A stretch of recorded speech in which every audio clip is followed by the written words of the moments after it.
Yes, it worked. I can't believe it actually worked.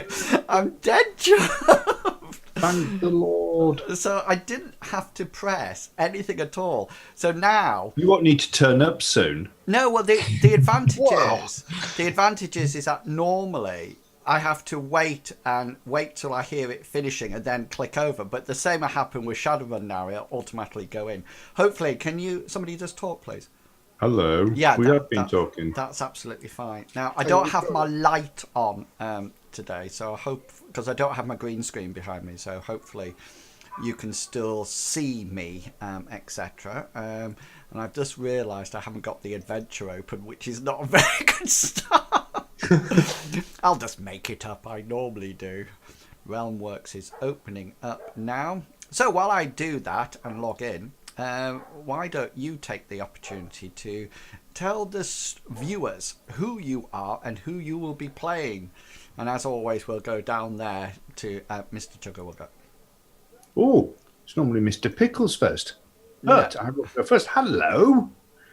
I'm Chuggerwugger. I play Gully. I was going to say, if you're waiting for people to reply, they can't. I'm Chuggerwugger. I play Gulliver, the ginger-haired, freckled-faced, scrawny-looking young man who loves cheese, animals, stories, but most of all, talking. Gully has recently joined one of the 4 sorcery orders of Odis. His chosen order was that of the Kraken, which specializes in teleportation, transportation, and communication spells. Now, as a sorcerer, he has the ability to shape his spells to suit the situation, so he can increase the range, duration, magnitude, and even the number of targets that the spell can affect. And he does this all through expending shaping points as he casts the spell. And I will pass on to Medivac. I knew that was coming, so I was busy. Hi, I'm Medivac, everybody, and I play Hesserat Khan. Now, he's a nomad from the steppes. He was part of the Grey Ghost nomad group, or tribe. And when they were attacked by bandits, he went off to go and hunt these bandits. And when he got back, there was nobody there. The tribe had moved on. Were they trying to tell you something, Hesserat? Not again. It's the 3rd time this week. So after that, he spent a bit of time helping out farmers, find their sheep and so on, or long lost daughters. And then he met up with a group, and now he's their little tracker as such. So he helps all the wilderness bits and pieces as best he can. The interesting thing then, Hesserat, when you were talking, when you mentioned they sent you away, when you come back, everybody had gone. Gulliver was actually writing notes. Send him away. Can you go and get some water? Honestly, Hesserat, you go to Ubin Falls and we'll go to Advent. It'll be fine. Reach the middle. Okay, and with that, I shall pass that on to Longshanks EPG. Thank you very much, Medivac. Hi, everyone. My name is Longshanks EPG. Tonight, I'm playing the character Hengist. He's a tall, slightly bigger than average bloke. He has long blonde hair, and he kind of wears sort of like pigtails, plaited pigtails that sort of come out from the side of his head along with a long, flowing ponytail. He's got a shortly, closely trimmed beard. His wears heavy armor, which was like his green and silver embossment on it. Fights with a sword and shield. He is not a native to Odist. He came from another land. He came over on the boat, on a big ship with Captain Seatide and Gulliver, and a couple of other people who have since left the group, where he's landed in Lindo. He's been looking for his sister, and he still is looking for his sister, but that's sort of taken a semi-back seat whilst he's on this big quest for the seeds and the end of the world type thing. And he's going to hope he finds his sister along the way. And I'm going to pass it over to Mr. Pickles so he doesn't feel left out. Yay! I'm Mr. Pickles. I am playing Bartleby Fumus, our team's theist. The goddess that I serve is the goddess of the light moon, giving me access to powers to help people, to heal people, and to light the path. Bartleby is very much concerned and loving character and wants to make sure all of his friends survive. He's a candle enthusiast, though I don't believe, no, he has no capability at making candles yet. Bartleby loves monster stories, particularly about goblins and fairies, and brings with him some knowledge of history in addition to those monster stories. And with that, I will gently pass the microphone to our DM, Wills. Hello. Yes, I'm back. Sorry, I was just publicising things. Okay, yes. So the party are in a rather interesting situation. They have spent the majority of their time in a place called Lindo, which is on the east side of Odes, the continent in which they are inhabiting.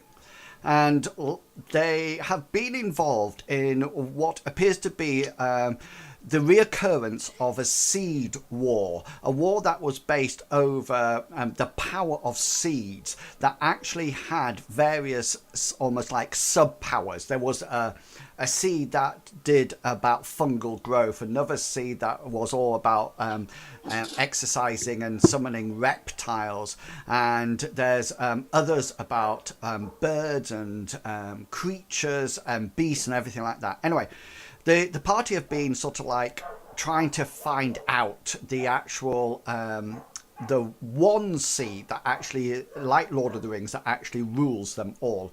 And Paul Bartleby was the person that started this quest off when he picked up a bracelet in the sanctuary of the Templars, and the bracelet clicked over his wrist. It's now slowly sucking the life force out of him, and in order to find the fabled dragon, who is called Cassini, the party have to collect 3 artifacts. They have the bracelet already.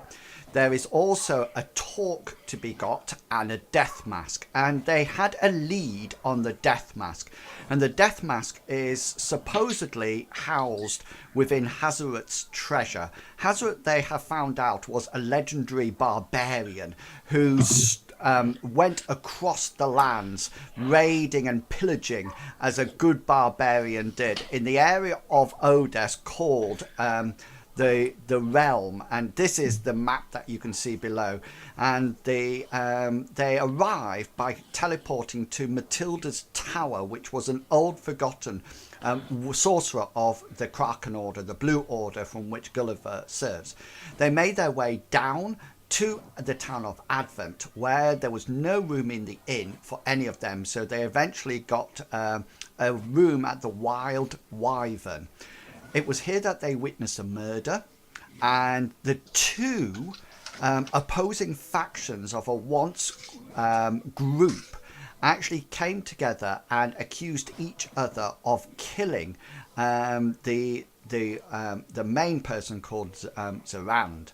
Now, it just so happens that when the party started to infiltrate and interrogate these people, it came to their attention that the reason this murder probably occurred was because the group, the 2 factions of the group, each have half a map. And the map, once put together, actually leads to the legendary barbarian treasure hoard of Hesserat.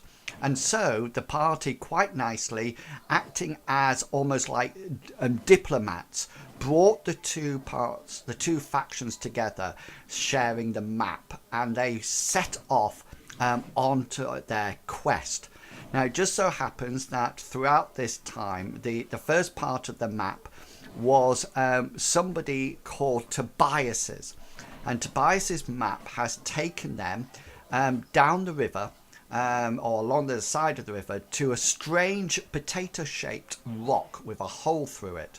From here, the party then headed off eastward, across the plains, heading to what will be, obviously, a swamp. Now, they stopped one night and ended up having wrestling matches and arm wrestling matches, which was a range of success.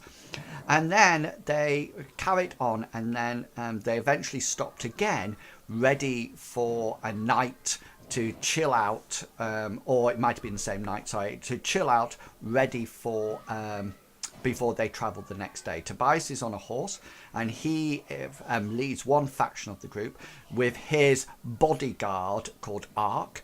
And then Finiel is the lady. She's in the other faction with Laram, who is a huge barbarian fighter who hefts a great big massive maul of a huge hammer.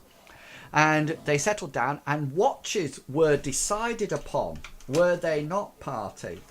And Yes. this is what it was. At 10 o'clock, it would be, was it Hengist and Laram?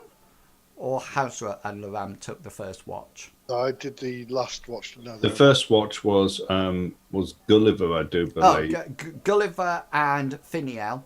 And then Bartleby was going to do and Tobias were going to do the middle watch. the midnight. Yep. So he could pray to his goddess. And then who was doing the third watch? It was toss up between me and Hengist.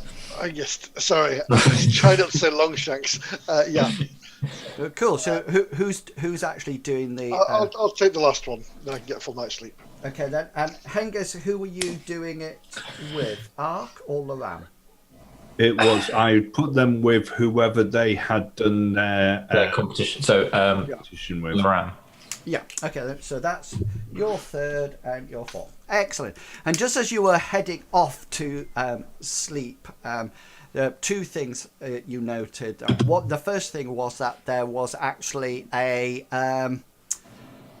sound of coyotes in the distance, and the other thing that you noticed as well is that although you had carefully organised the watches, that there would be somebody from the opposing side with you all the time. It seems that everybody was taking no notice of this and was actually busily sleeping if and when they wanted to. Yeah, and that's where I think we left it last time. Anybody have any questions? I believe, and I think it was Gulliver who had seen it. Was that when he was? Somebody doing the washing. Yeah. No, that's the train going by. I told you it was a banshee screaming. Is that the train? Excellent. I believe, I think it was Gulliver that as Tobias was sort of like turning over in his sleep, did he see? Oh yes, sorry, I forgot all about that. Yeah, just as you were heading off to sleep, there was a fire, and you sort of like was settling down around it. And then, yeah, that's the dog that you can hear, by the way. And it got to the point that they were, you suddenly noticed that there was a tattoo, I think, you saw on... But it didn't look to be the same as Jeremiah's, though. It looked like... It was similar in design, but it wasn't done. Jeremiah's, if I remember rightly, was more of a scarred mark on it. Oh yes, it didn't look like it had been burnt on.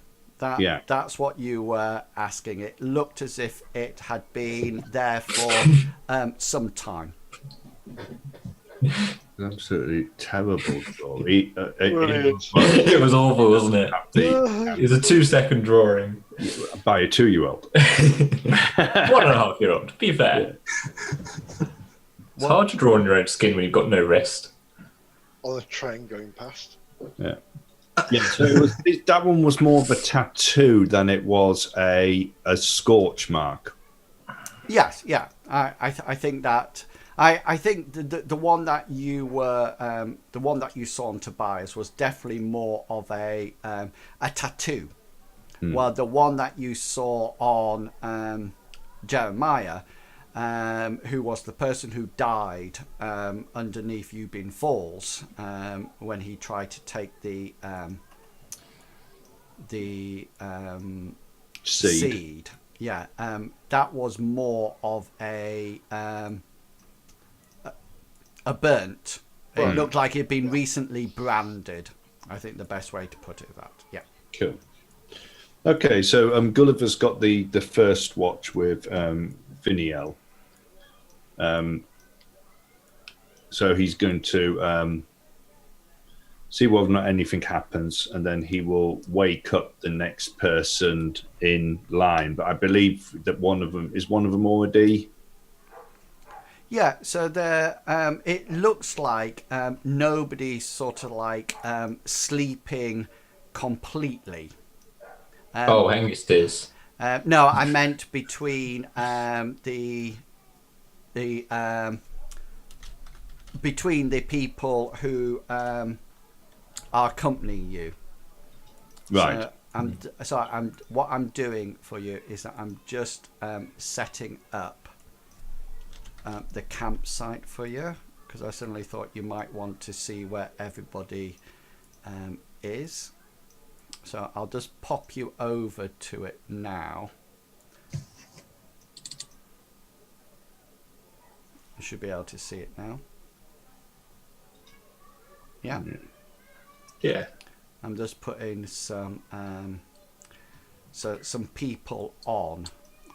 I'll probably change. We'll use some of the old characters. I'm going to make that Tobias. So Briggs is going to be Tobias, and Ark is next to him, and Miko will be Finiel, and Aaron will be he's going to be Loram. Yep. Yep. Nice. Okay. So I'm just naming them, and then you will be able to see who is who. And then I just need to reveal them to you. I don't think you can see their... You should start to see their names pop up. Yeah. Yeah.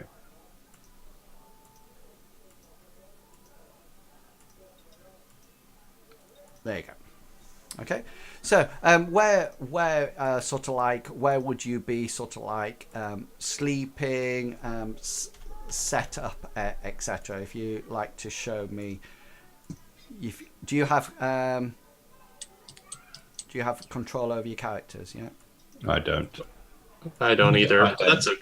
I like my spot. Feels right. Okay, let's just get that sorted down. There's Hengist is done. Thank you. And Bartleby, you're done. Yay. I'll just inch a little bit closer. And Gulliver, I can't find you. There you go. There's you. Okay. So yeah, so Tobias and Ark will be sort of like sleeping over here, and Finiel and Loram will be sort of like positioned over there. So it's almost like never the train shall meet, you know. And there's obviously some kind of gap in between them. Obviously they're not sort of like sleeping right next to each other for obvious reasons. From your chat that I was just looking into before we started play, this is still Tobias's part of the map. Yeah. And you should have that in your handouts. Yeah. I mean, Gulliver's happy with where he is. He's going to make sure that that he sort of like rests with his back on his backpack. He's the current situation. He's not going to actually let his backpack out of his sight or leave it unattended at all. Okay. So the first watch was Gulliver and Finiel, and you, as the night sort of like falls and it gets darker and darker and darker, you notice that the embers of the fire are the only sort of like light that's sort of like emanating out from from this area, and you do hear the repeated almost like dog-like howls rather than wolf-like howls, dog-like howls of what Ark previously mentioned as coyotes. And as you sort of like sit there, Gulliver, you're sort of like a little bit wary now, you know, because when everybody's around, that's quite reassuring. And Finiel turns round to you, and she sort of like looks at you, and she seems to have out a dagger, and she's almost like playing with it in that normal way. So she's letting it sort of like flow across her back of her hand, and then she grabs it, or she sort of like is balancing it on the tip of the blade and then flicks it round and grabs it. And she's doing it very nonchalant, you know, it's not as if she's having to take any thought over it. And as you sort of like sit down the opposite side of the fire, she sort of like turns round to you and says, "They won't hurt you, don't worry." Who won't hurt me? The coyotes. Oh, I'm not worried about them. We've got the fire going. The fire will keep those at bay, and he'll sort of like grab another twig or something and put it onto the fire. She sort of like says, "They're probably only after two things." What would that be? Oh, they're a bit of a coward, coyotes. They'll either be after food or horse meat. And she looks up over the sleeping form of Tobias to his horse behind him, because because if you remember, he was the only one who actually brought a horse. And she sort of like then turns back round to you, Gulliver, and sort of like smiles. Well, I hope they don't come after the horse. Shh. And we should be quiet because other people are trying to sleep. And she looks across to Tobias's so-called sleeping form, and she says, "Nobody's really asleep, Gulliver." You hear snoring from Hengist. How long have you known Tobias, Finiel? Long enough to know how his mind works. He's listening to us. He knows what I'm thinking, and I know what he's thinking. The plan's quite obvious, wouldn't you say? What, to work together? No. He soon knows that his part of the map will be useless. Once we've got to the end of his, well, he'll realise that he's no longer of use, and he just needs my side of the map. Unless, of course, the map is more than a map. It's a key as well. Well, let's just say something. I definitely won't be eating any meals Tobias makes once his part of the map is dealt with. Especially no mushrooms. Tobias has always been very friendly to us. Yeah. He knows what he's doing. He knows how to make friends. He likes to keep his friends close and his enemies even closer. Well, we're impartial to all this. We're here to make sure that everybody gets to the end and gets to the treasure and has an equal share. A third for you, a third for Tobias, and a third for us. Yeah. You seem like a good lad, Gully. Don't let this escapade. Change that. Greed is a very powerful weapon, and one that fuels not only motivation but revenge as well. There's many powerful weapons. Tobias sort of like Anger. Tobias coughs and sort of like turns over to face his horse.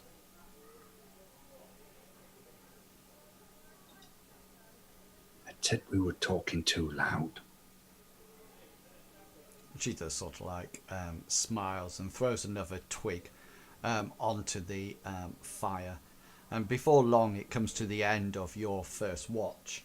And just as Amriel sort of like starts to rise and move across the sky, you realise that it's Bartleby's turn for his watch. So Gulliver's going to gently shake him to wake him up. Yeah, and Ark sort of like notices that the watch is coming to an end and sort of like nudges Tobias, who sort of like sits up, and the change of watch goes according to plan. Bartleby, what will you be doing around midnight? I am going to be doing my ever so silent night worship of Amriel, moving my arms wildly but quietly. I don't like chant or make a lot of movements that would intentionally cause noise. To somebody not familiar, it might almost look like I'm just like a plant swaying in the wind. Cool. And are your eyes closed at that point, or are your eyes open, or what? Is it more like a meditation, sort of like? Yeah, I think they'd be closed, so as not to risk Amriel causing my eyes to emit light or something. Okay. It's a meditative thing. Yeah, like you're meditating over things. Can you just roll your devotion for me, please? I would absolutely love to. Go there, get that, make sure I'm actually Bartleby. I am devotion. Yeah, your fatigue will have gone by now, by the way. That makes sense. My bad. So as you sort of like have your eyes closed, you can almost like feel Amriel's touch as the moonlight shines down on you. And as you're sat there with your eyes shut, almost like communing with Amriel, filling up your magical pool once more and channeling however many of those magic points you wish to your devotion pool, you almost start to see flashes of visions, and they're very clear, but each one of them lasts for but a few seconds and then is completely then gone, and it sort of like goes like that in your eyes, as it just sort of like things flash backwards and forwards, and in no particular order. You see some things twice and other things just once. Sometimes they appear quite quick, sometimes they almost like linger on the vision for a little bit longer. But you see the following things. You see a sarcophagus, a quite ornate sarcophagus, and you sort of like see it, and then it goes, and then it disappears again. You figure it was definitely underground. It was definitely dark around it, but you could see.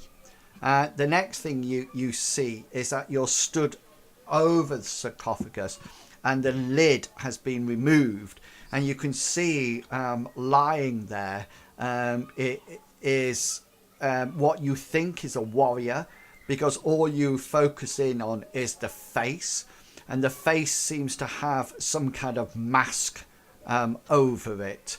It has sort of like paint on it, and the mouth is open with almost like a war cry, and the eyes, you can't see through the mask. It doesn't look like they're solid, but definitely the mask is.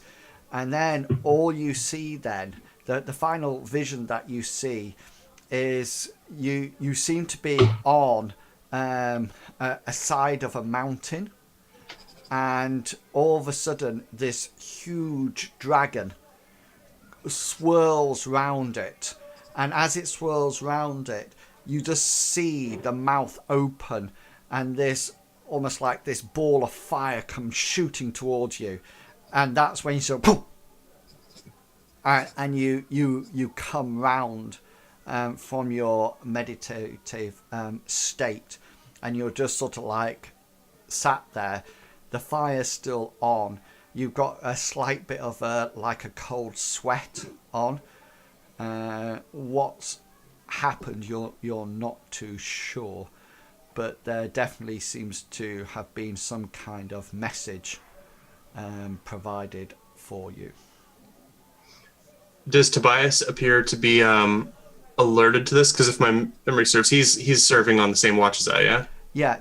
He when you sort of like come round from it with a jolt, he sort of like turns round to you and he says, "Are you all right?" Yeah, Tobias. I think I might be all right. I think my goddess sent me a message.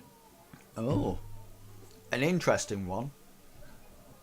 Yes, indeed. Amriel is always giving the most interesting of messages to her followers, of course. I don't believe in religion, he says. I've travelled a variety of places, and to me there's no overseeing ground force controlling everything. Just down to a trusty blade and luck, in my opinion.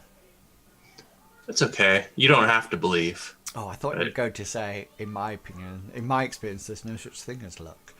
Amriel saved me. He may not have saved you, though, Tobias. Classic quote from Star Wars. Yeah, and he's just sort of like looks back over to the fire and pokes it a bit with some twigs. And then your watch almost like comes to an end quite uneventfully. And then next up, I think, is Hengist. It is Hengist. Hengist and Laram, who, remember, is this beefy. He looks barbarian, but he looks he looks a lot more couthed than a barbarian would. He is massive, though. I think you lost. I did lose an arm wrestling match. An arm wrestle with you. It was close, though. And so he literally, whenever he sees you, he's almost like smiling at you, as if to say, "Yeah, I'm better than you, loser." Yeah. He sort of goes.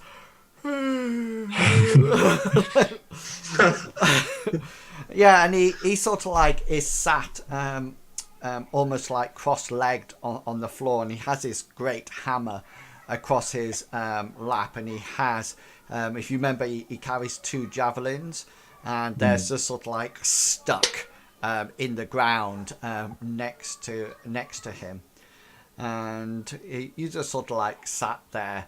And you're sort of like looking around, and he's sort of like looking around, and every time you sort of like look round to him, he suddenly just meets your gaze.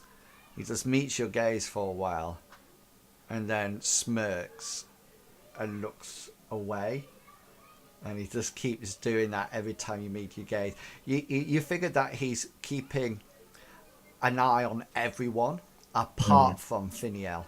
He seems to be keeping an eye on absolutely everyone apart from Finiel. Interesting. So Angus is just going to sort of like be mainly sitting and staring at the fire, keeping an ear out. Occasionally, as you say, sort of like looking around, and once or twice he'll sort of stand up and wander sort of like wander a few meters away from the fire and let his eyes adjust and then sort of like scan the horizon and that sort of thing as far as he can see. Okay, make a perception roll for me, please.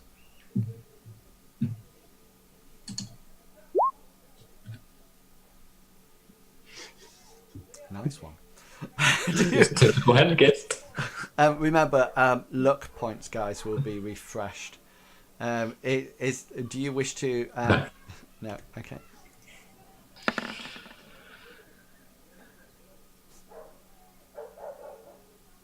Okay. Yeah. So about halfway into your watch, all of a sudden, Laram suddenly stands up, and he grabs his hammer, and he's sort of like looking around the campsite. He's not actually looking inside the glow of the fire. He's almost like looking outside, and you can see his hand is firmly gripping his two-handed, one end of his two-handed hammer, and he's sort of like he's looking around like so, without the glasses on. He doesn't.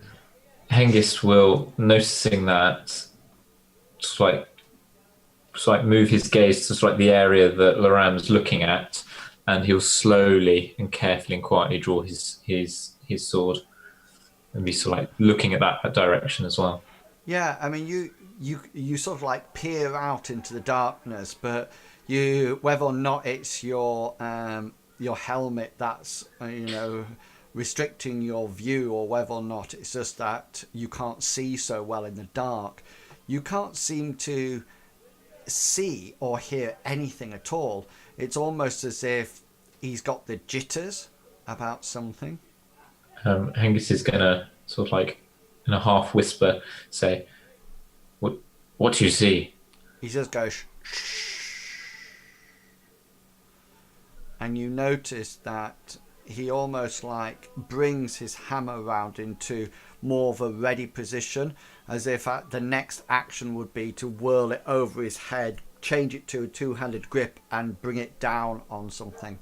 And he slowly and almost silently he starts to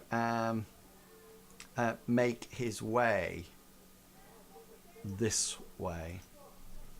He seems to be very purposeful where he's going, and his leg and feet movements are sort of like almost like ninja-like, as they sort of like slowly detach themselves from the ground. They don't come right the way up, they almost like slide parallel to the ground, and then slowly going from heel to toe, it slowly sort of like settles back down again.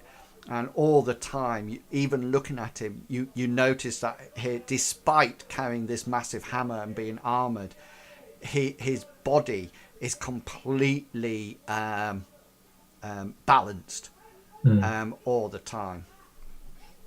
Do you wish to do anything? Hengist is going to take a couple of steps towards Gully, and it's like just like kneel down next to him, ready to wake him if needed. But sort of like he's following Laram with his eyes. Okay, so Laram carries on moving to this position. At which point, Hengist is going to gently shake Gully awake.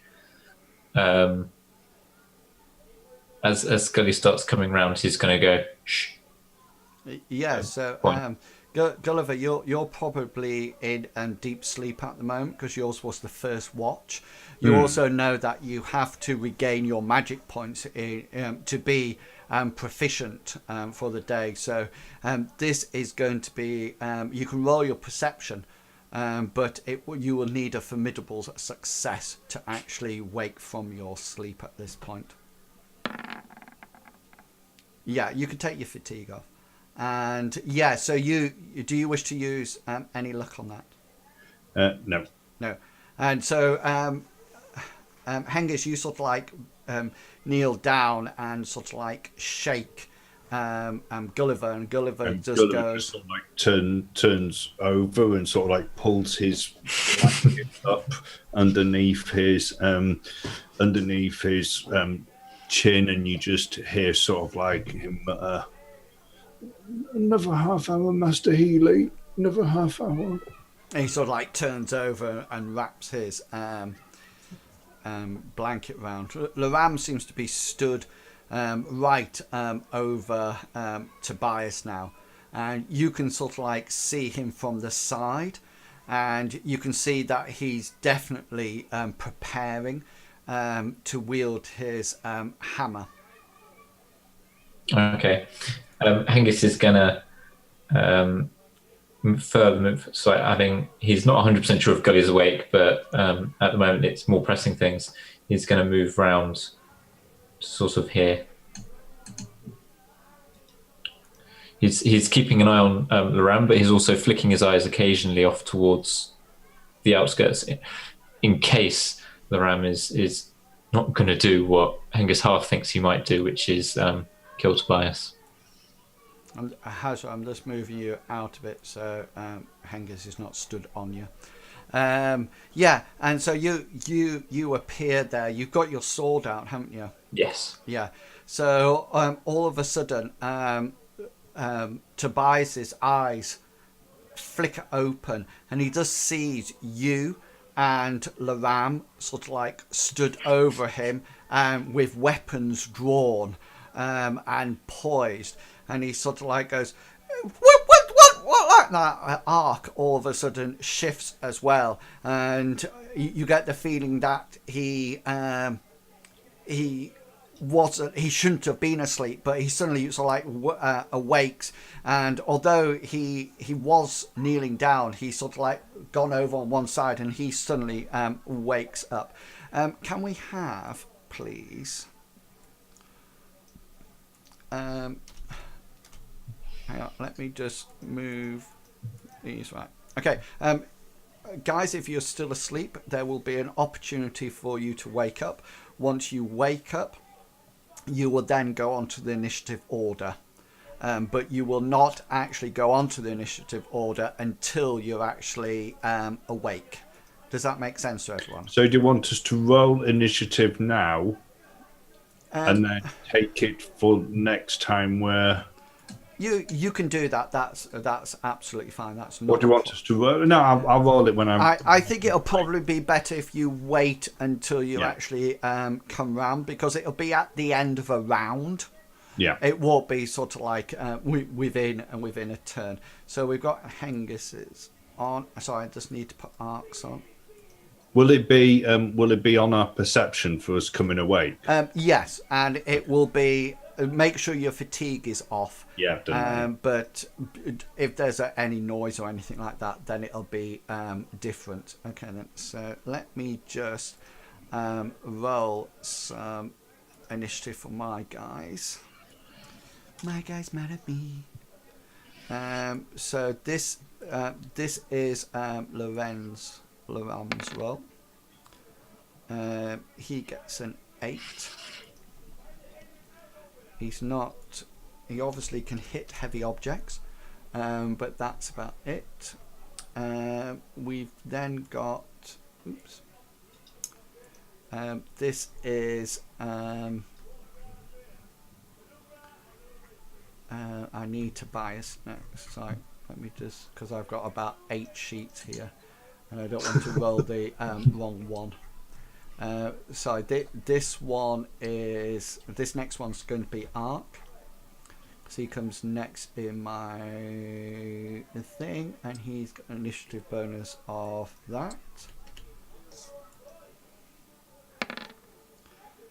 He gets, well, you'll be able to see it when it goes onto the thing.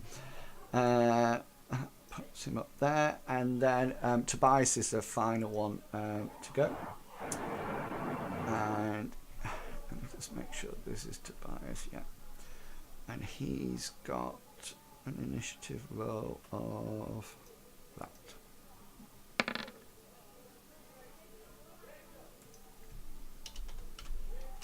Okay.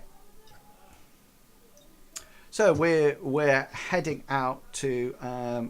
This is combat round 1, turn 1. So the rest of you, you're still asleep, and so is Finiel. And Ark goes first. Ark almost like rolls to his feet. He gets up. So that is his action. Next will be Tobias. And Tobias seems to push his way slightly back. He hasn't got up, but he's almost like turned. He was sort of like curled up on his side, and he's almost like sat up now. And you hear like that as he seems to draw some kind of stiletto, some kind of knife or dagger. It looks very ornate and very nice. But he is still literally on the floor, so I'm going to put him as he is prone there. He's still on the floor, but he has his knife out. Yeah, Hengist, you're up. If there's space, Hengist wants to put himself facing Loram between Loram and Tobias. Well, if you look, there's no. You will have to force your way in between them. If you wish to do that, because there's literally no space there. Their tokens are back to back. All right. Okay. Or face to face. Is it possible to change his action then, if that's the case? Yeah. In that case, he's just going to delay his action for the moment. Okay, so you're just delaying. Yeah. Okay then. It's Loram's turn. And he seems to heft his hammer almost in preparing to fight. And he launches himself very carefully and very deftly over to this position, almost like opening up. Almost like he's now behind and opening up the two people in front of you to Finiel. And that's the end of combat turn 1. So we're now into turn 2. So Ark draws his weapon, and he is he sort of like grabs his short spear from the ground. So he's readying a weapon. Tobias sort of like watches Loram as he sort of like leaps over and sort of like pivots himself round to face Loram and starts to move slightly backwards on his bottom, but then suddenly remembers that he's now got his back to Finiel. And he realizes, Hengist, that you're on one side as well. And he sort of like moves around, so he's sort of like got you both in eyesight. So if any of you were to attack, Hengist, you're up. Hengist is going to try and kick the bottom of Hazra's foot to try and wake him up. He's going to give quite a hard kick. Not hard enough to do damage or break a bone or anything, but hard enough that he hopes that Hazra's going to wake up. Yeah, okay then. Hazra, roll your perception. You will need to have a hard or higher. Yeah, so you suddenly start to come round that Hengist has kicked your foot. So if you would like to roll your initiative now, don't forget to click on your thing and we'll see where you come in.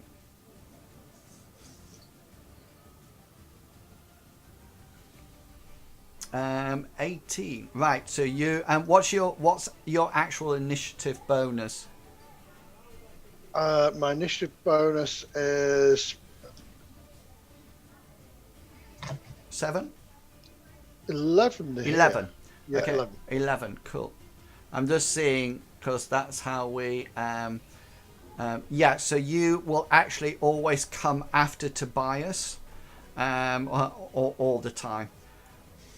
Okay, Loram starts to swing his hammer, and you're not too sure where he's swinging it to or from, but almost like perfectly timed at the last minute, he sort of like starts to swing it in with nothing in sight, and he sort of like whirls it round, and just as the hammer is passing, you suddenly notice that almost like what appears to be a coyote jumps into the path of the hammer, as if Laram knew that it was about to jump, and turns around and just sort of like hits the coyote sort of like square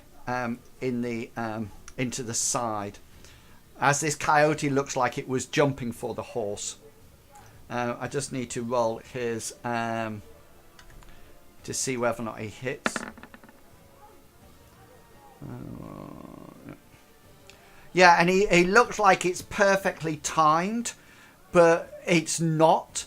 And as he sort of like swings it with quite a purposeful swing, it actually misses the coyote, and the coyote lands, claws extended and mouth a gap onto the actual horse. And you saw that the horse neighs and whinnies, and Bartleby and Gulliver, can you roll your perception checks? You're on to standard now.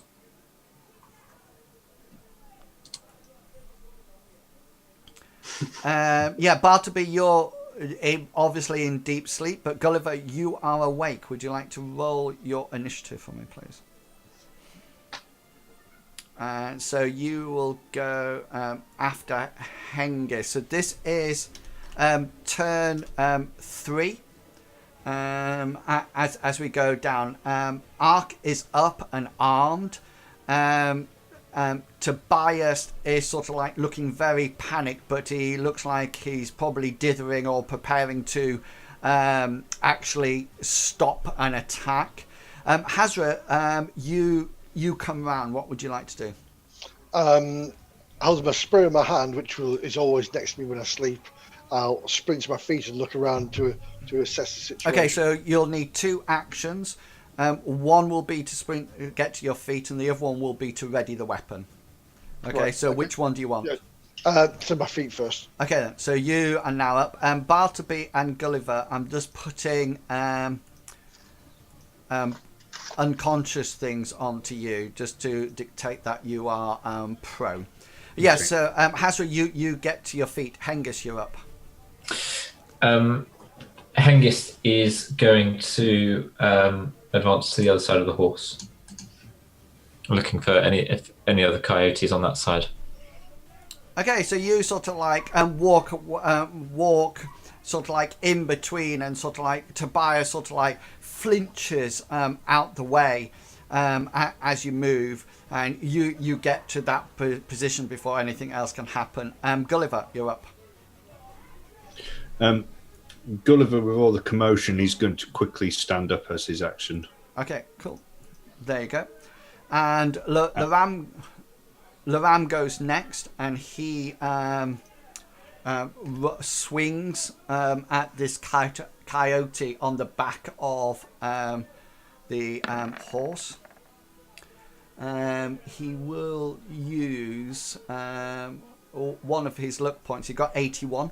And he's going to use that to change it to an 18. So he actually hits the coyote quite effectively.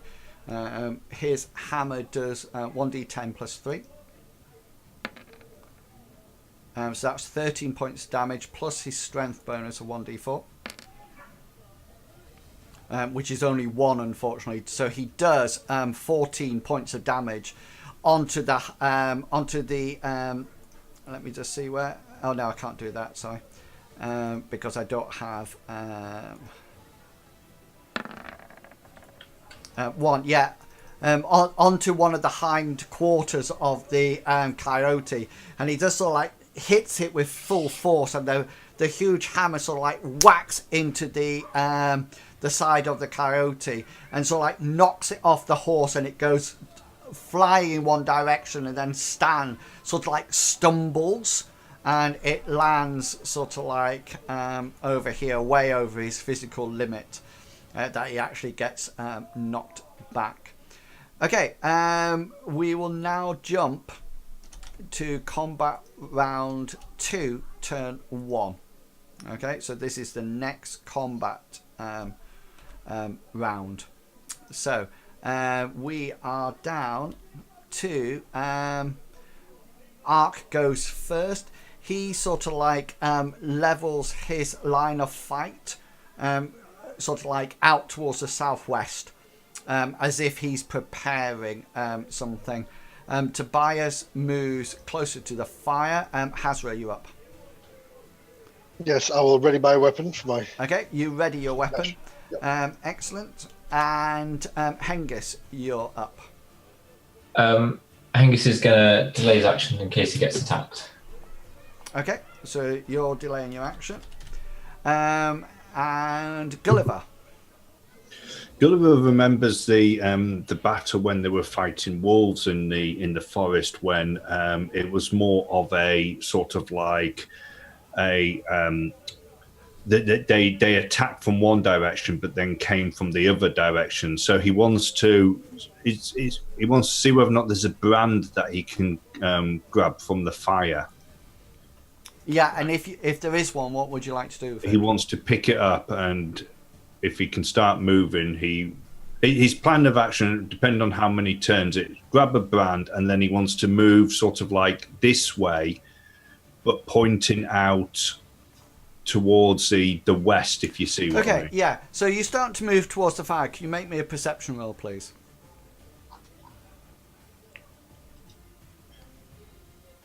Yeah, you notice that directly out this direction, you can see the eyes just outside the glow of the campfire. There seems to be maybe 1, 2, 3 coyotes over that way as well, as you reach the fire and take out your fiery brand. Okay, Laram moves to here, almost like to protect the horse. And yeah, and it would be wise to prepare yourself, Hengist, because yeah, another coyote launches itself. It sort of like comes lolloping in, and then at the last moment, as soon as it hits the light of the fire, it launches itself at you. Can I try and parry it, or is it just an evade roll? No, you because you delayed your action, you can parry it. That's not a problem. Okay, there we go. So he's going to use his one-handed sword to try and parry. So like to do a sort of like a counter cut as it comes in to try and ward it off. Cool. What's the thing underneath the token of the coyotes? Oh, is it a taunt? Is it a... It's somebody. No, somebody's swinging. If I make it bigger. It's someone swinging a right. I see now. Yeah. Yeah. Can you see? That's ugly. That's ugly. That. Yeah. Right. This is his. Yeah. So, are you parrying it with your sword? Did you say? Yes. Yeah. So we're both successful. My bite is just small, however, and your sword will be medium. So in which case you'll take no damage as you sort of like sideswipe the coyote off to one side, and he sort of like quickly finds its footing.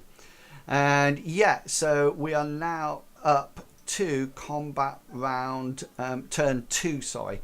Combat turn 2. Hang on, just at the end of that turn, Bartleby, can you roll your perception roll? I would love to. Oh, by the way, you just noticed that Gulliver, you see Finiel stand up at the end of that roll. Okay. Bartleby sort of like goes and sort of like curls over in his blanket, unless you wish to use a luck point. No, I'm happy to get a full night's rest. Yeah, brilliant. Okay, so Ark is stood there, and anybody who sees, you notice that a coyote comes out of the darkness in front of him, and Ark sort of like uses his spear to almost like try to skewer it as it comes on, and the coyote jumps at the last moment, and Ark almost like switches his grip to an overhand one and sort of like rams it down into the coyote, almost like forcing it to the floor, trying to almost like kebab it into the ground.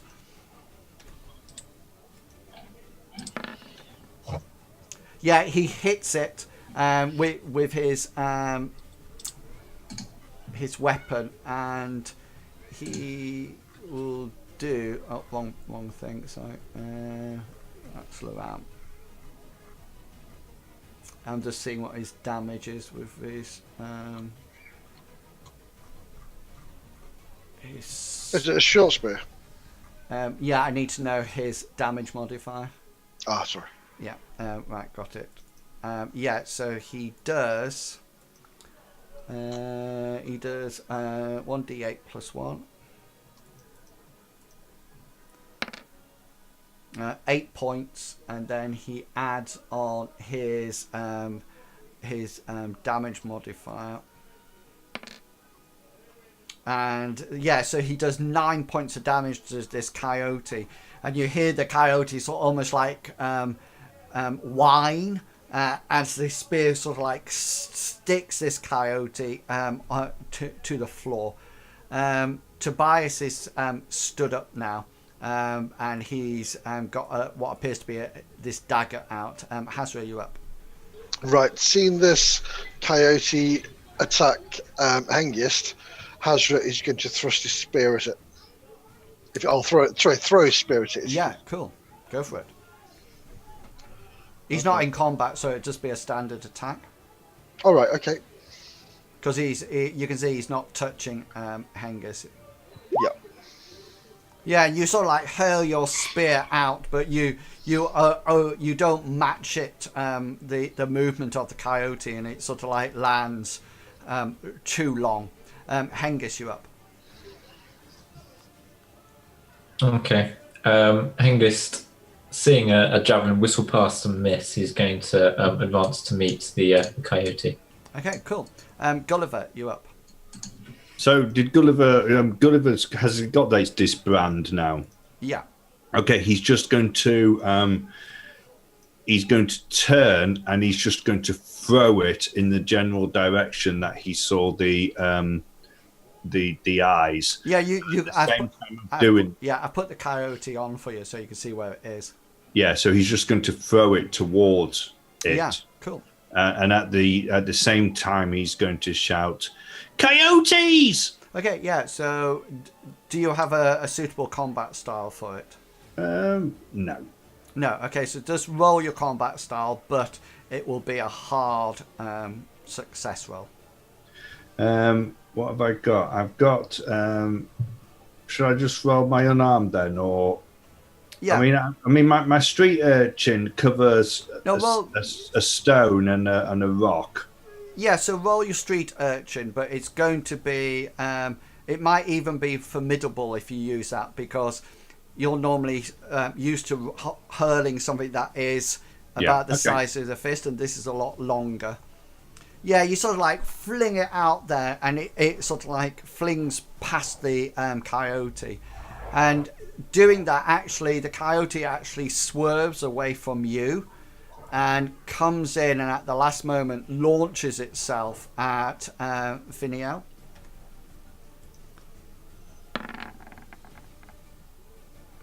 Oh, I didn't put Finiel on the. Is she awake?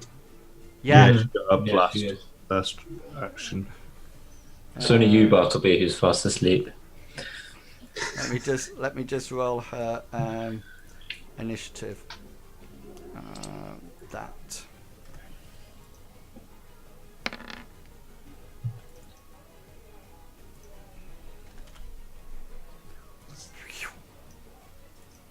Yeah, and as it comes towards it, Finiel sort of like swipes with her dagger that she's got in her hand, and it just sort of like cuts through the coyote. The coyote doesn't look dead; it just sort of like crumbles down onto the floor. Yeah, that's So the ram moves forward to attack this one. And now we're into combat turn 3 for anybody who's got actions left. Yep. Hengist will. Yeah, go. And Gulliver has. Yeah, okay then. So Finiel goes first because she's still got actions left. And she plows her dagger into the creature. She gets 14 on her to hit roll. Which means, sorry, she's 1d4 plus 1.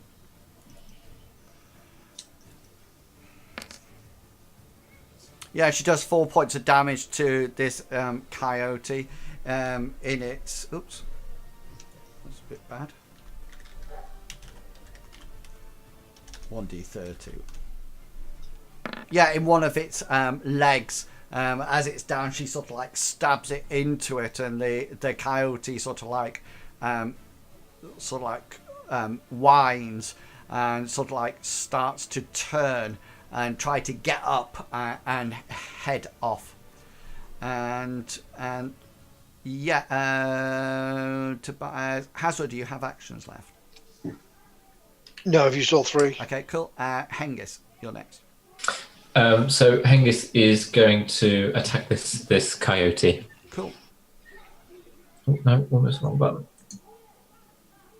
Yeah, there we go. That hits. Special then location, please.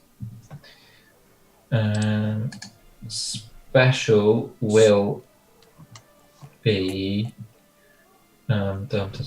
bleed. You've got 2. Oh, I've got 2. Okay. Well, you've got a critical. Oh, okay. Yeah, that's fine. Okay. There's my thing then. Then it'll be choose location. Okay, location that you want. Head. Okay, and bleed. Go for it. Do some damage. And there's been damage because I was rolling it one-handed. 7. Yeah, so you whack this coyote on its head, and you do 7 points of damage, and it almost like knocks it to one side, and it lands prone down on the floor. Right, Gulliver. Does this coyote that has just hit Finiel, does it look like it's retreating? It looks like it was before she kebapped one of its legs into the ground with her knife. Right. Okay, so Gulliver's not going to take any chances, and he's going to point at it with his 2 fingers crossed, and you hear him say, "Noit Persid!" as he casts a spell. So the spell that he's doing is this. Cool. And do you wish to use luck? Yes, I will actually. To make 27? Yeah, cool. What is it? Endurance? 92 fails.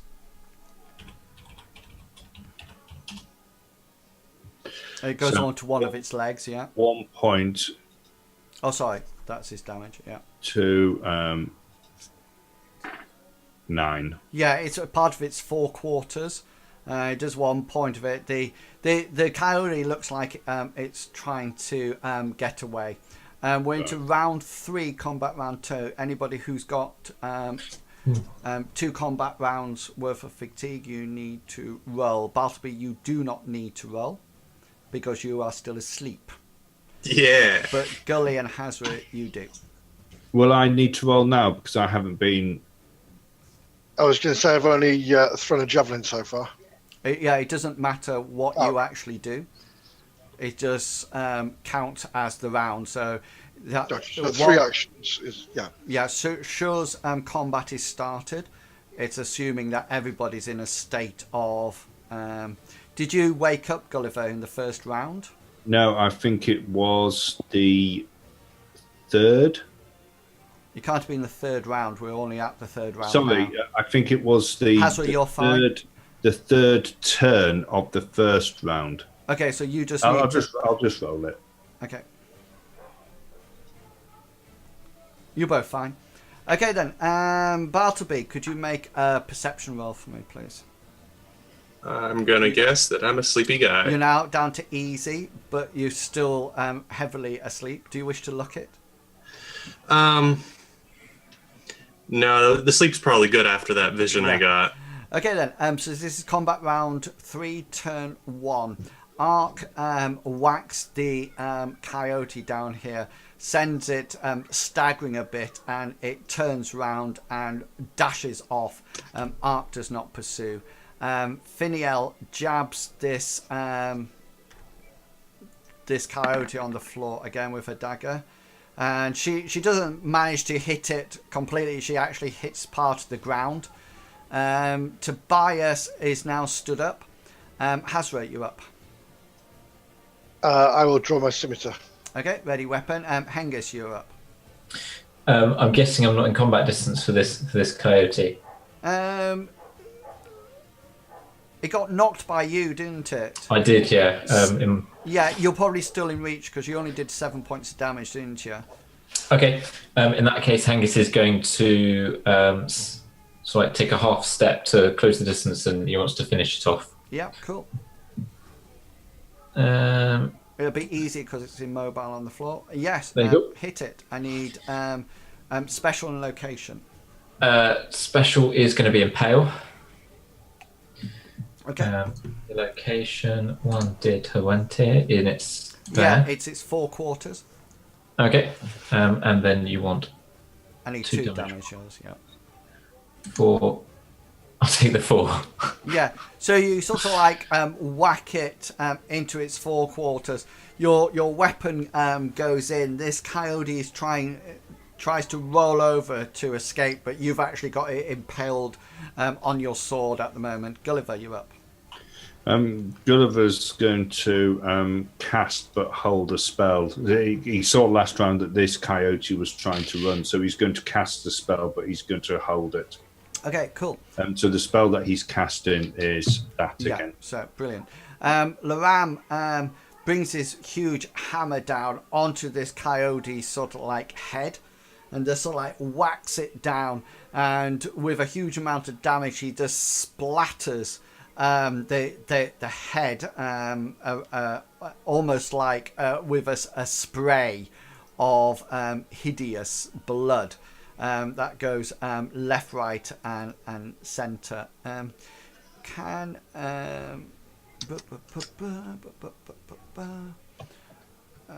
would like. Can you just roll your willpower, Hengist? No, sorry, not your willpower. Is it dexterity in this game or agility? There's a dexterity. There's a dexterity. Yeah, multiply your dexterity by 5. So roll a 1d100 and then multiply your dexterity by 5 and then tell me whether or not it's below it or not. Okay. 1d100.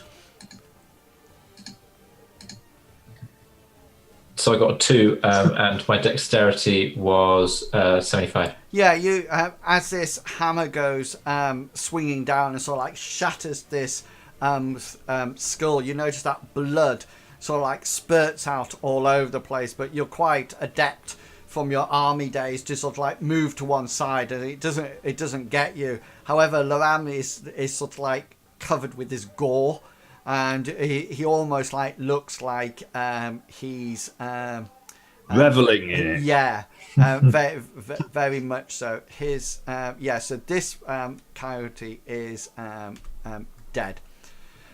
This one, the one in front of Finiel, tries to get away, It's sort of like hobbling around on sort of like 3 legs. It starts to crawl to start off with because it's on the floor, but then actually manages to get up. That's his action, but it is trying to move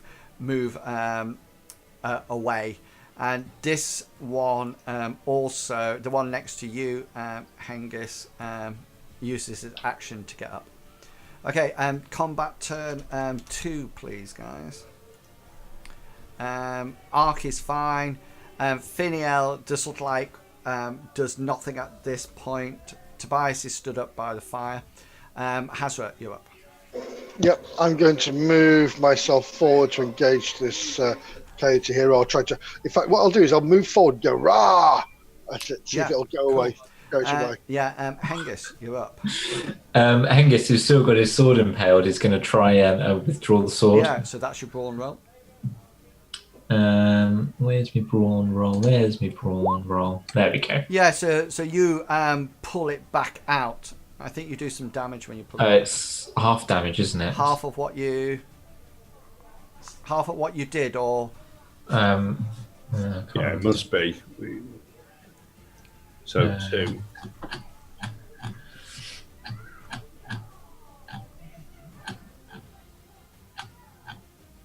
Otherwise, it'd be possible to do more damage pulling out than half the normal damage. So it's 2 points. Yeah, it's 2 points, and pulling it out, it sort of like spurts a bit more blood.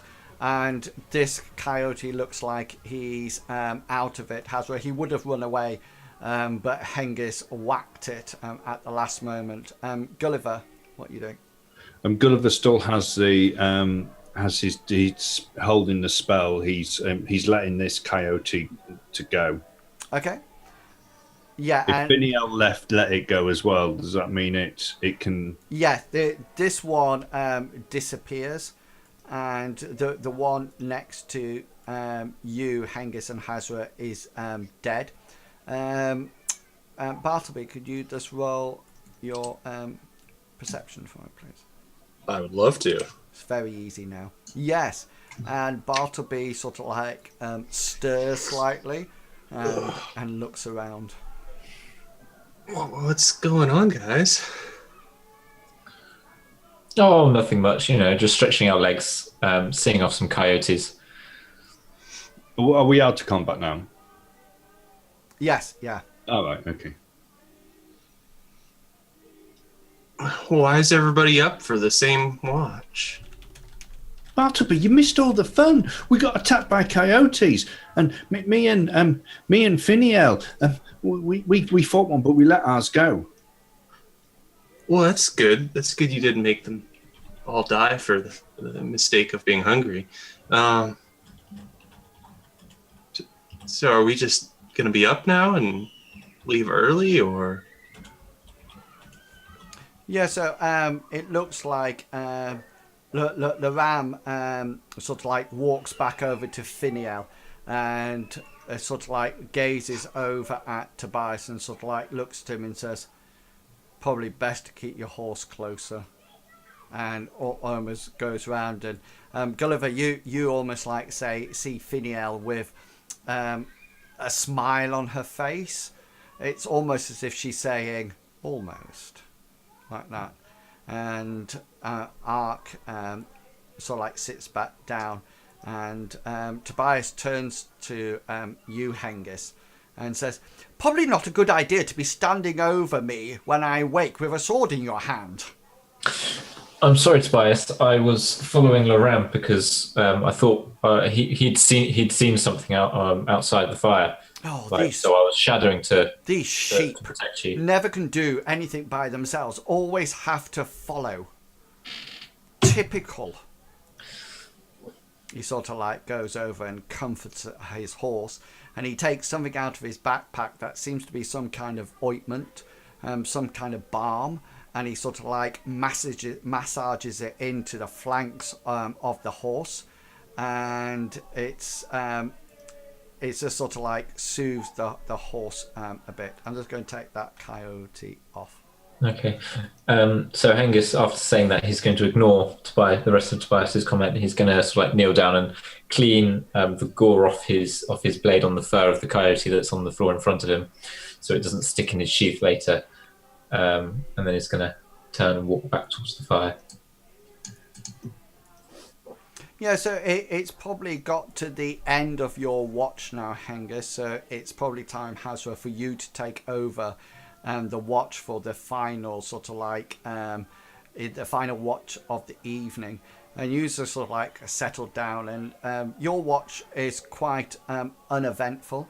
It's Well, what I want to do my watch is go and get my spear back as well. Yeah, that's absolutely fine. Yep. So you get your spear back, and then you come up and do your watch quite normally, and then eventually the dawn breaks, and you all sort of like wake up at various stages. Bartleby, you're probably awake the first because you've had the longest sleep throughout, and you all sort of like wake up, and there you eat some of your trial rations, your trail rations that you bought, and you just sort of like use that and sort of like have some kind of drink and food first thing in the morning, ready to set off on the next day. Is there anything that anybody would like to do? Yes. Yeah, cool. Ideally, before anybody else wakes up, I'd like to. Well, I guess I should ask. Just wandering around in the early morning light, would I see the wound on the horse? Yeah, you can see it looks like it's got some kind of minor claw marks to the back where the coyote sort of like jumped and sort of like pinned it underneath its claws. I must have missed a lot of fun. Well, that's unfortunate. I would like to pray over this horse, pray away the pain, Yeah, if I cool. may. Praying for a horse, gonna feel good. Yeah, and you use your magic, and it's the wounds slowly heal up, and at the same time you almost like calm the horse because it's quite jittery and quite sort of like nervous as you sort of like heal it. Tobias looks over at you as he sort of like wakes up, and he looks like he's about to almost like shout at you. Or confront you, and then he sees the claw marks on the horse have gone, and he sort of like looks back to you, and instead of sort of like jumping at you, he just sort of like says, "Why, thank you, Mr. Bartleby." I've always wondered what happens when Bartleby heals.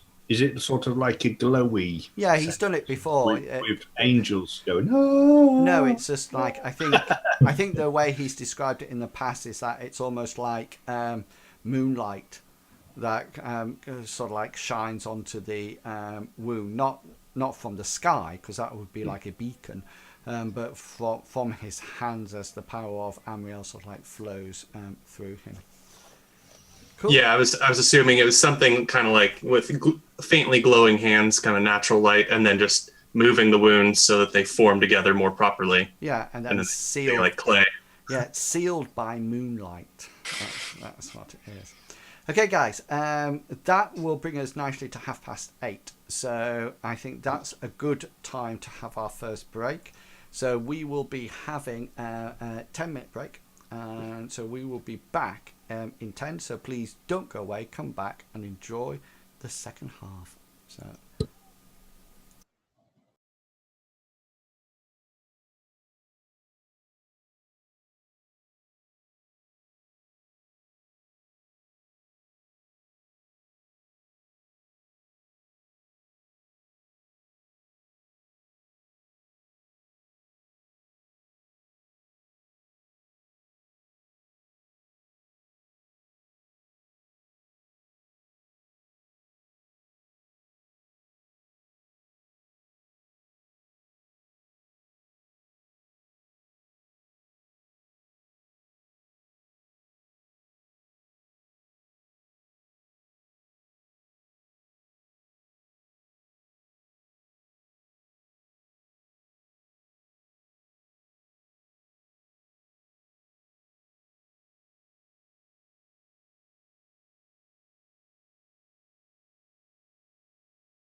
back into action.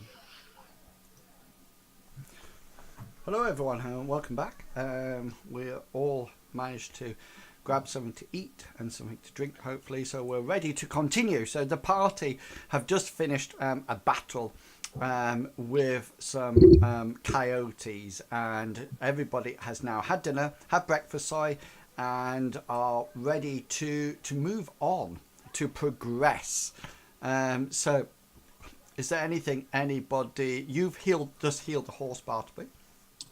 Yes. So is there anything that anybody would like to do before you actually set off? Apart from making sure that the campfire is properly out, so that it doesn't spread. According to the map that Tobias has, how far have we travelled through his? You're probably about just short of halfway. You figure you'll probably reach the far side of his map by the end of tomorrow, unless something happens that will prevent this from happening. So I opened the wrong map. So so you're probably about halfway between the potato and the two weird hands that are coming out by the edge of the swamp there. Right. Okay. Is that all right?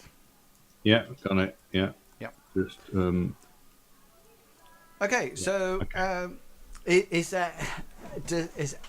does anybody want to lead, or are you quite happy for me to organise? Yeah, I would have thought I'd be taking up the lead, to be quite honest. Yeah. Hesserat.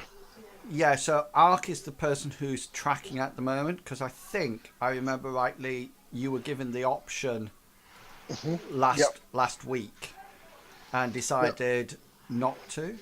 Oh no, I did. You went hunting, I think. Yeah.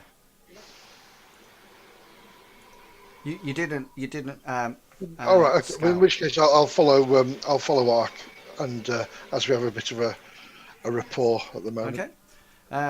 Finiel and Laram are at the back.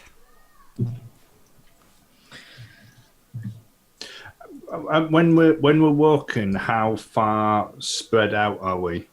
Well, you can walk two abreast. It's completely up to you. Obviously, the gap will get bigger or smaller depending at the speed you're going. But it's just so I know roughly where you are for things like perception rolls, or Okay, well, if Ark and Hesserat are sort of like scouting ahead, they're literally at the front of they're not far ahead or anything like that.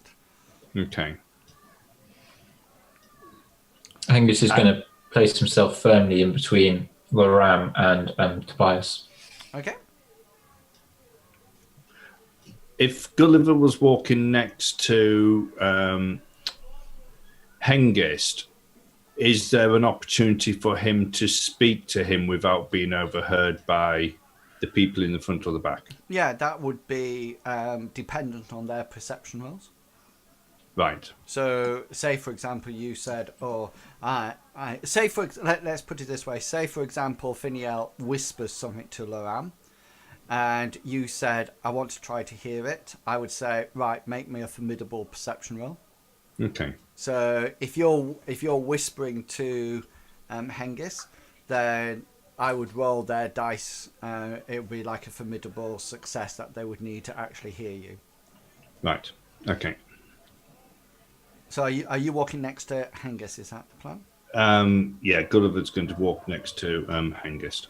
And where will Bartleby go? I'll be hanging around behind Hengist and Gulliver.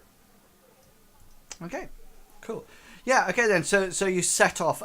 Gulliver, do you want to actually whisper something to Hengist?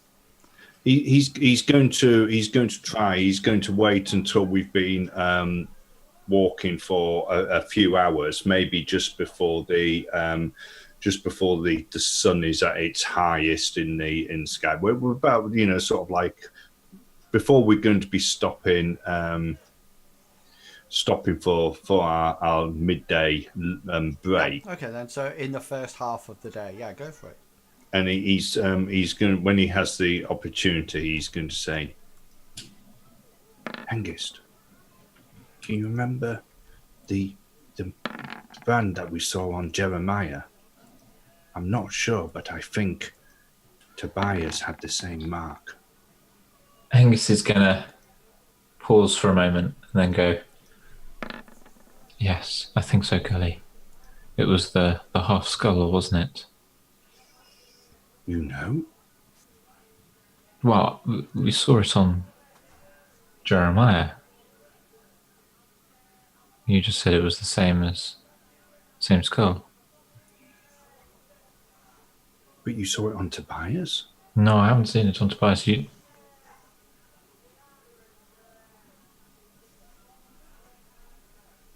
Why does he have it? That's what I've just said. Were you not listening? But I thought it was more And of then he's going to go quiet as Gulliver. interesting. Angus will mutter under his breath, interesting. And then pretend the conversation never happened. Okay, so the day's travel continues, and you do notice that the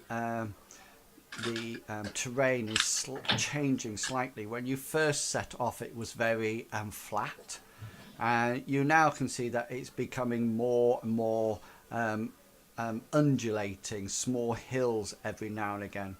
And you stop for lunch and you eat sort of like dried trail rations and drink some water, etc.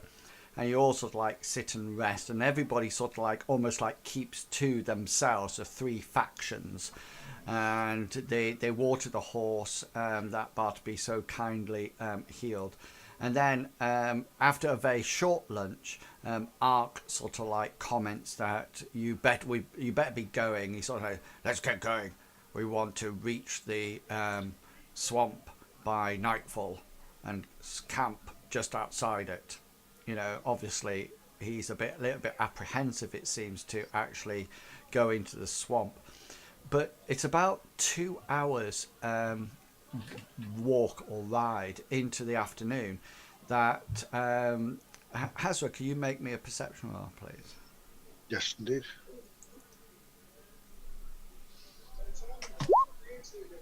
Yeah, you see it the same time as Ark sees it, and you sort of like look to each other. It looks like there's a landmark that you are approaching that you don't remember on the map at all. It's a small circular rise.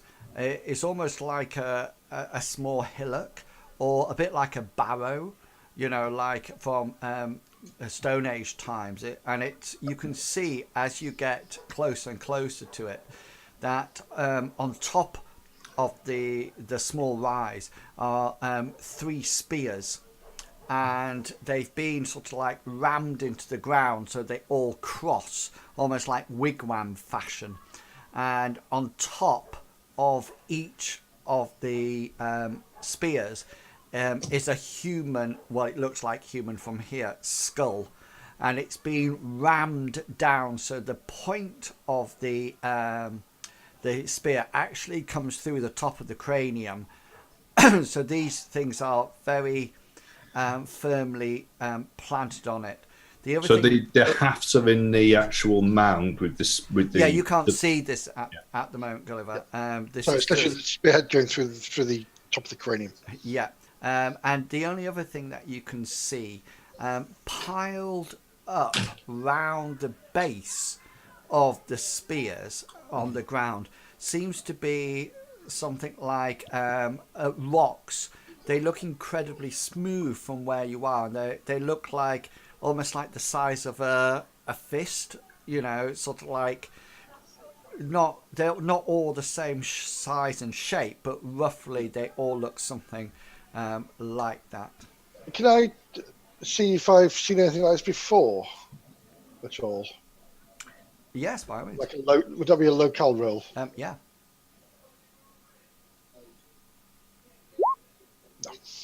The only thing that you've seen anything like this in the past is probably some kind of territory mark, almost like Boundary. suggesting that this is the boundary of something, and be warned. So yeah, so the rest of the party are now up to this small rise, and everybody can see it. I'll lean So over are the to halves in the Ark. ground with the blades pointing upwards? Correct. Yeah. Skulls impaled on the top. So I'll turn around to Ark and I say, Ark, my friend, this is a warning that we are entering dangerous territories. He's quite nonchalant about it, and sort of like says, he almost like a must be some sort of like tribe's territory. This is Yes. a warning. It's worth keeping an eye on. Probably best to arm ourselves now. Gulliver's going to turn around to Bartleby and say, "Have you ever seen anything like this, Bartleby?" Thinking to Barley self, would I be able to roll a lore history perhaps to see if I know more, or lore monsters? Well, history will be your closest one to it, but yeah, it's not. Yeah, go for it. Well, I guess the monsters came up in my mind, like if there was some sort of ogre's typical. But let's go history. Yeah, the only thing that you think is the information that I've already given to Hesserat, that is probably some kind of marking, and apart from the information that's been given to you by the party, while you're in Advent, you haven't made any other attempts to sort of like understand the area, so that's probably all you're going for at the present moment in time. I don't think we should go here, but appears we are, Gulliver. The path that we're following, Bartleby, leads this way. I think we just need to be ready at any moment to be attacked.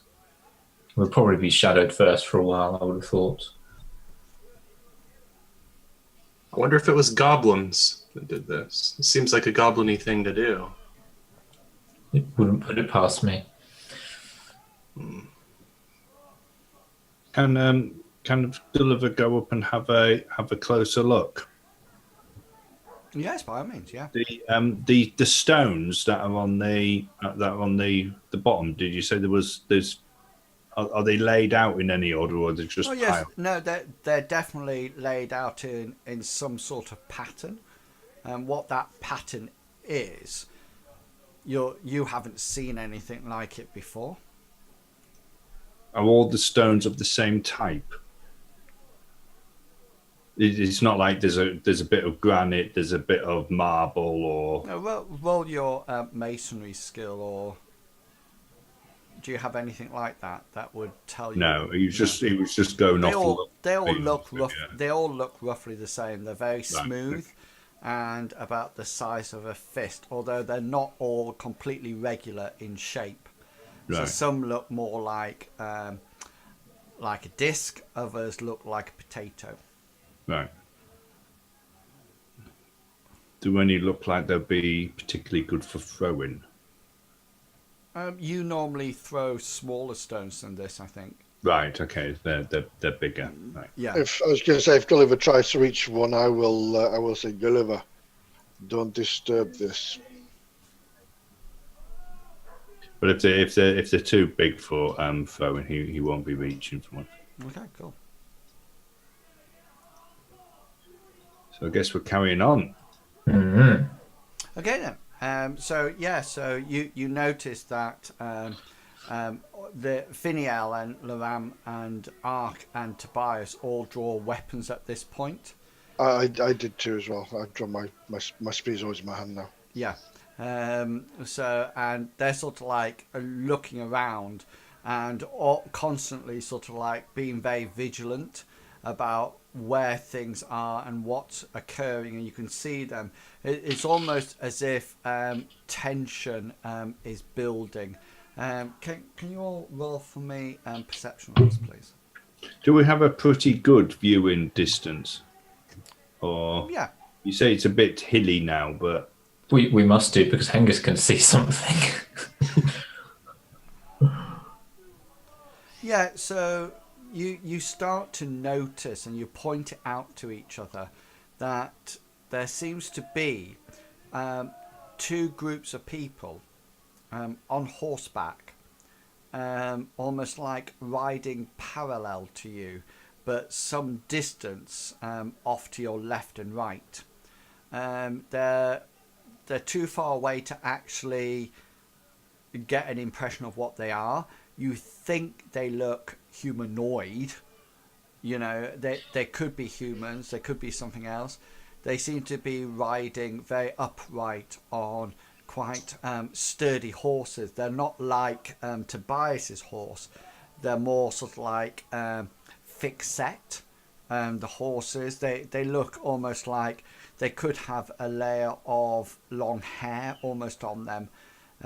Obviously, they're used to being out and about, you know, and left out in the wild. You can make out from where you are that it looks like they are armed. They seem to be carrying what appears to be like a small buckler of some description, and they're holding the rein with the buckler on the hands on the side, and they don't seem to have anything in their other hand.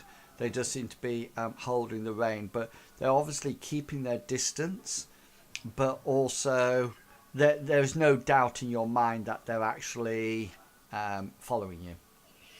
Could Hengist roll his law strategy and tactics?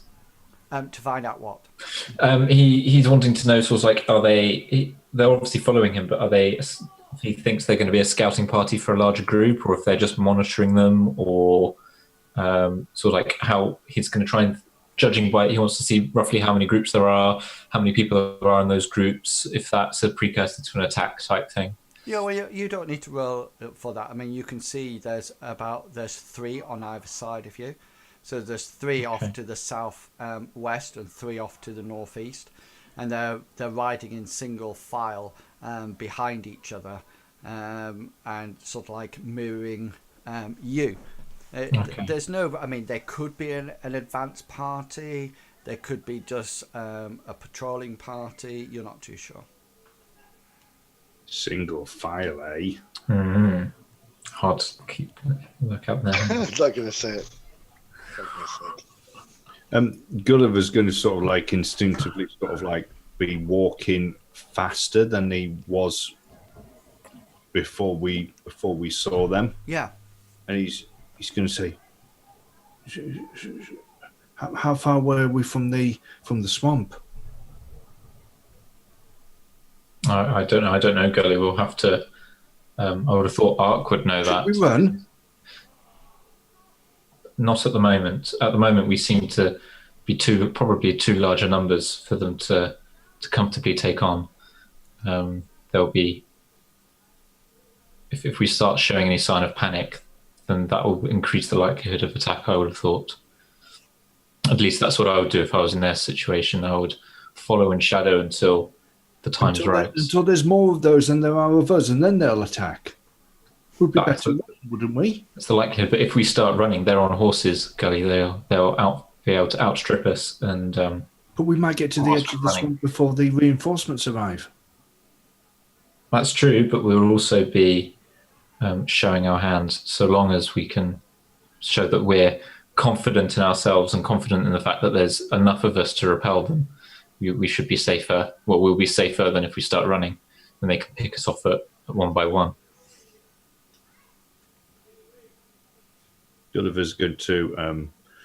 He's going to reach into his one of his belt patch. Well, he doesn't reach into his belt patch. He sort of like unfolds a bit of string with a leather patch attached to it, and he's just holding that by his side as they walk.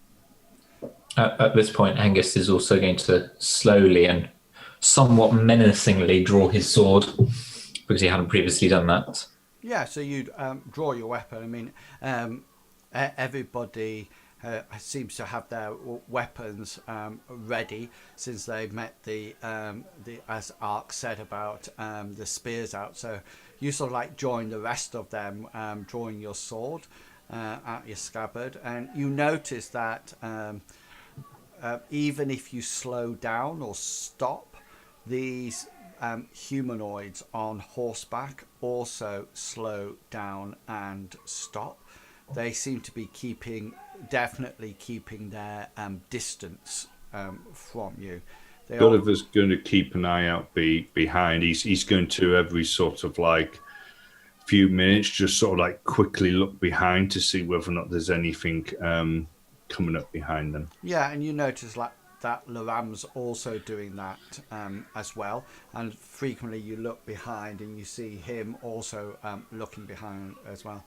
And you ride for about 2 hours with them actually following you, almost like matching your pace, but always keeping at the same distance.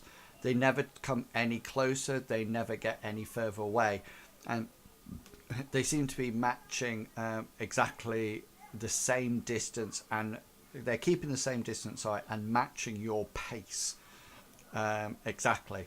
And it's about 2 hours after you've first seen them that you notice that the terrain is getting a lot flatter. It's sort of like leveling out, and you're not too sure what they are when you first see them at a long distance.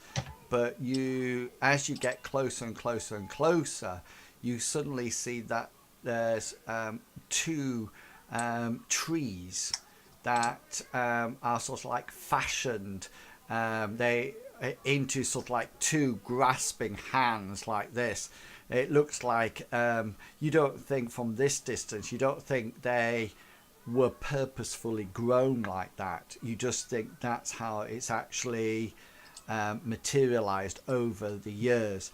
The other thing that you start to notice is the smell, and there's quite a dank, peaty smell, sort of like starting to fill your nostrils as you come closer and closer.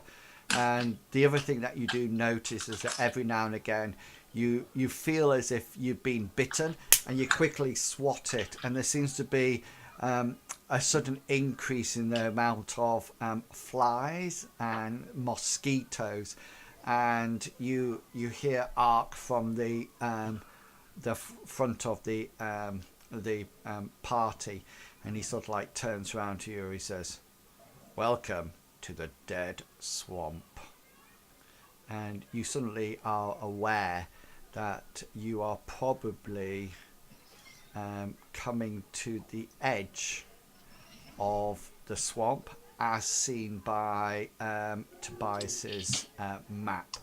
And thinking back and having a quick look at it as he shows it round, you figure that you're coming up to where those 2 almost like hands look.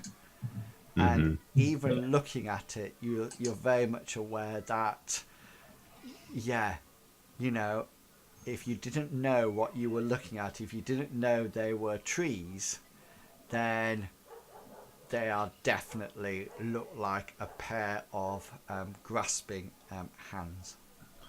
So as we're getting closer and closer to these hands, what are the horse men doing? They're doing exactly what they've been doing up to that time. They're keeping completely parallel to you at a distance, matching your pace all the time. Gulliver's going to say, should we run now for the swamp? Because the horses are going to find it a lot more difficult once we hit the swamp. We don't want to be going into the swamp at night, Gulliver. Yeah, Tobias agrees with Hesserat and says, "We don't want to be in there in the dark. It's going to be bad enough being in there, let alone being like in there in the dark." Yes, and the last thing to do is to run. Like I overheard Angus saying, it'll show your hand, it'll make you look weak. Stay strong and walk. They're only just escorting us through their territory, I would have thought. But we're going to be making camp in their territory if we don't go into the swamp. That's fine. I'm sure they won't mind. We'll have a good watch tonight. Maybe set up some traps. Maybe have more of a sun watch at a time than we did last night. I agree. There was a fair few of us on watch last night. There was like 3 people constantly. I don't think we'll even need that tonight.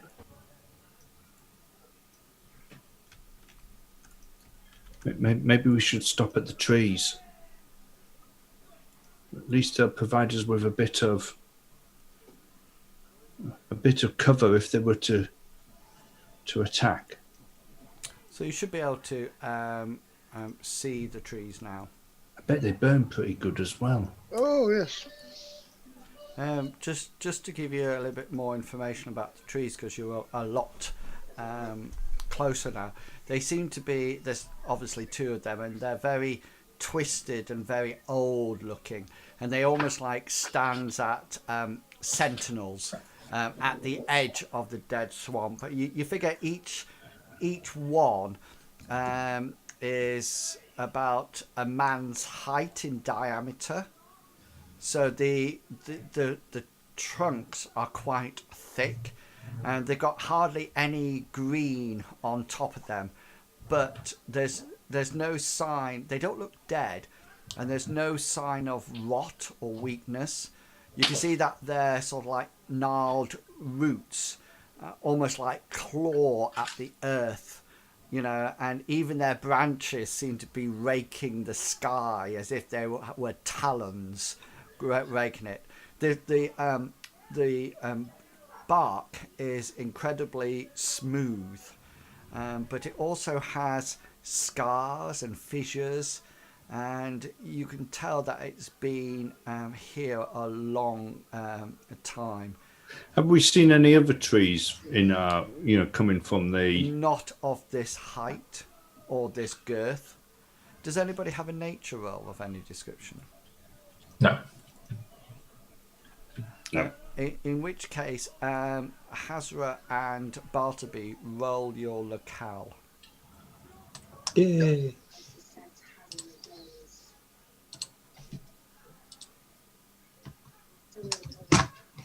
Yeah, and Bartleby, these are quite almost like majestic, but also malevolent, and they look harmless because they're just trees, but at the same time you almost get this feeling, Bartleby, that they're guarding the way.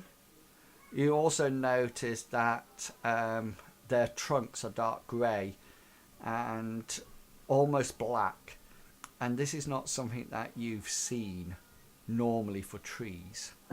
It seems quite different. Just to give you a bit of a sense of what's beyond the trees, this is what you see as you stand at the edge of the dead swamp, as we will call it from now on. You notice that there's sort of like mud pits every now and again, and there's then some murky water.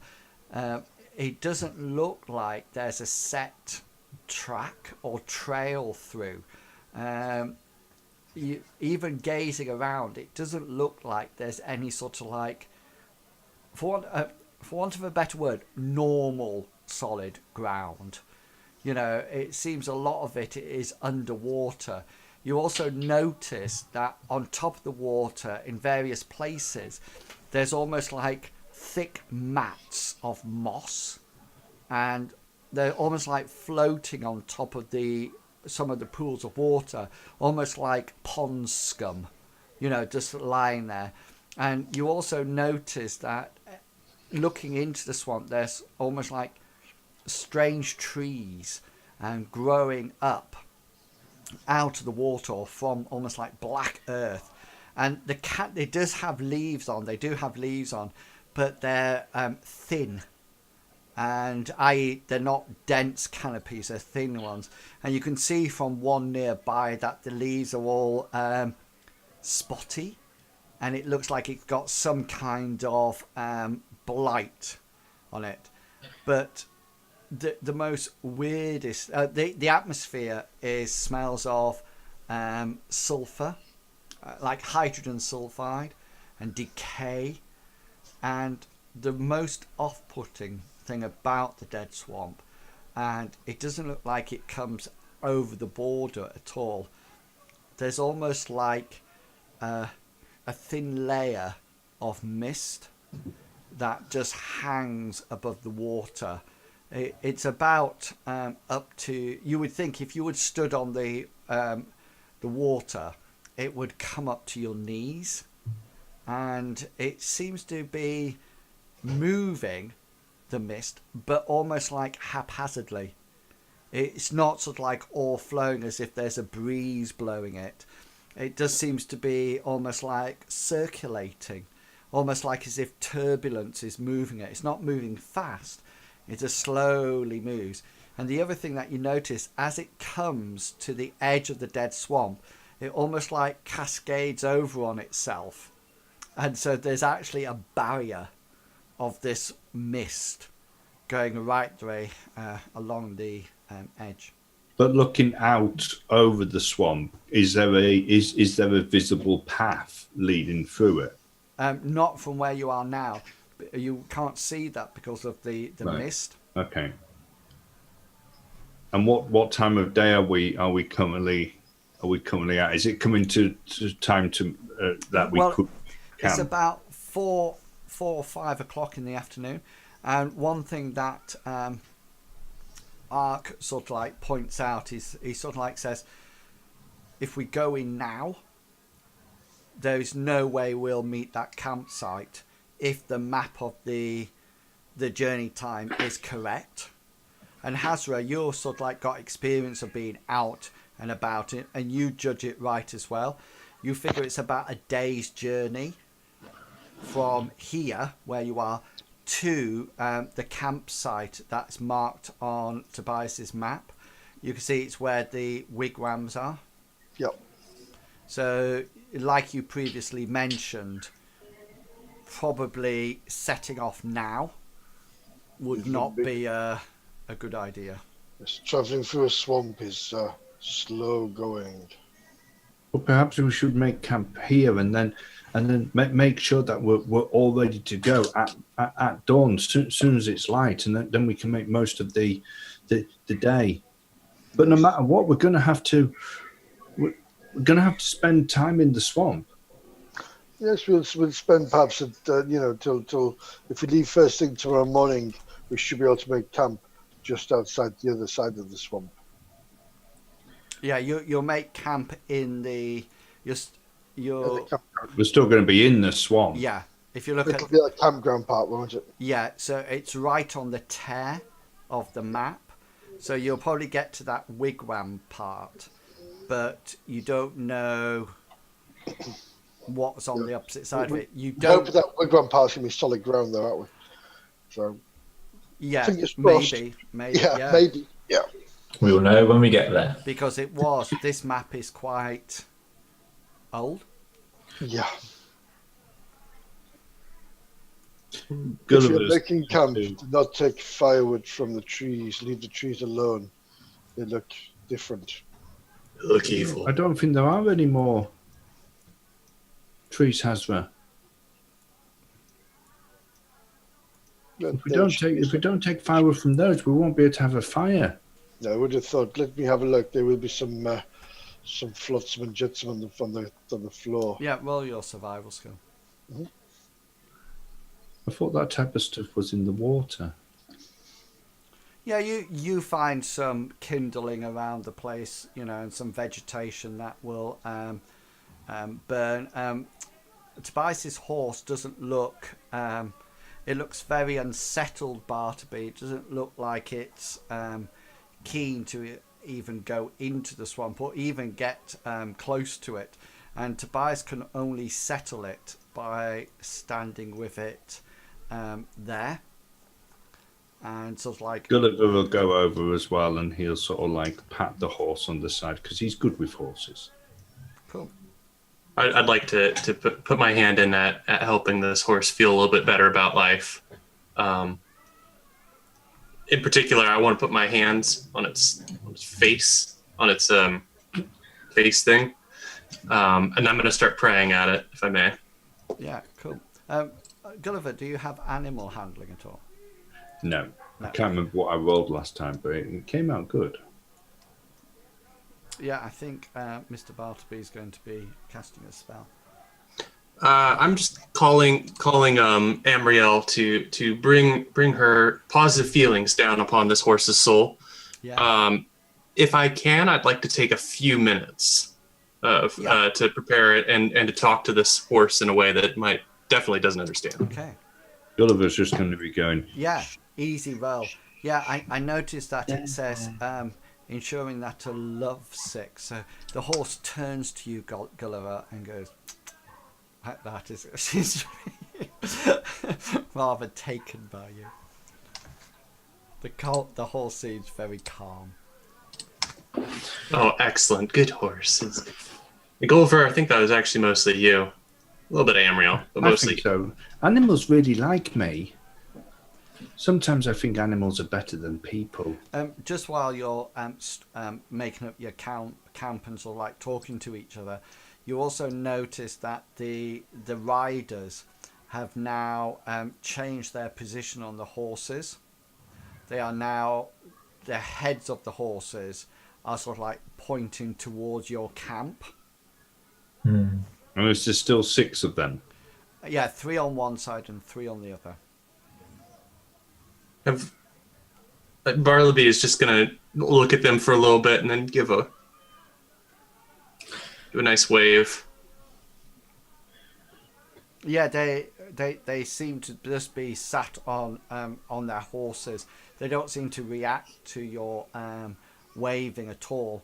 If it, Gulliver's going to say, if it's their territory, maybe we should go and introduce ourselves. It's like going into somebody's house. You knock on the door and you say who you are before you go in. I would have thought, Gully, if they wanted to have introduced themselves, they would have done so earlier in the day. I think they're more just making sure that we're not going to do anything to disturb their families and their territory. Maybe they're shy. Maybe if I move away from the camp a little and sit out there on the ground. Has anybody got a white cloth that I could put on my spear to maybe just see if I can do a parley with them? I don't. The satchel of Cellup that I got up in Ubin Falls. What kind of would that satchel be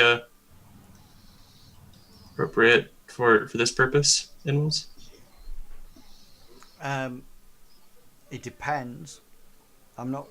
Is the idea to put the satchel on the spear, then go up and approach them? Yeah, what I'll do rather than using the satchel, I'll take my my sleeve of my blackened hand, which is a light grey colour, and then I'll wrap it around my spearhead, just so it wafts in the light breeze. And then I'll go maybe 30, 40 feet away from the camp and sit cross-legged with the spear in the ground and that wafting around, see if they want to come and meet us. Okay. And what's the rest of you? So, yeah, Hesserat goes off 30 to 40 metres away in between you and the 3 riders to the northeast. And then what would the rest of you like to do? Gulliver's going to busy making getting the camp ready, and then once he's done that, he's going to sit down by the campfire. Okay. Hengist will, once the campfire is up and lit, he'll be sort of like at the campfire doing what he normally does each day, making everyone a pot of some sort of tea or whatever tea leaves that we have and that sort of thing that we've. So you're like the camp maybe cook. herbal tea. Not the camp cook. He only You've does never the tea. made me a cup of tea. No, this is not. He has a couple of times. A long time ago when we last went travelling. I'm just dying to see on your equipment list herbal tea. There's no herbal tea. No. You've He got constantly does it, but he never has. Have you just been steeping grass? Bro? It's whatever like herbal leaves that we've walked past that he'll just put in a mug of, Have you got a cooking pot? Explains why people are so happy sometimes. No, he hasn't, but he does it a mug at a time. So are you collecting random herbs? No, I'm not. I would have thought in the rations there would have been something like tea leaves or something. In the rations, there's Mine's hardtack.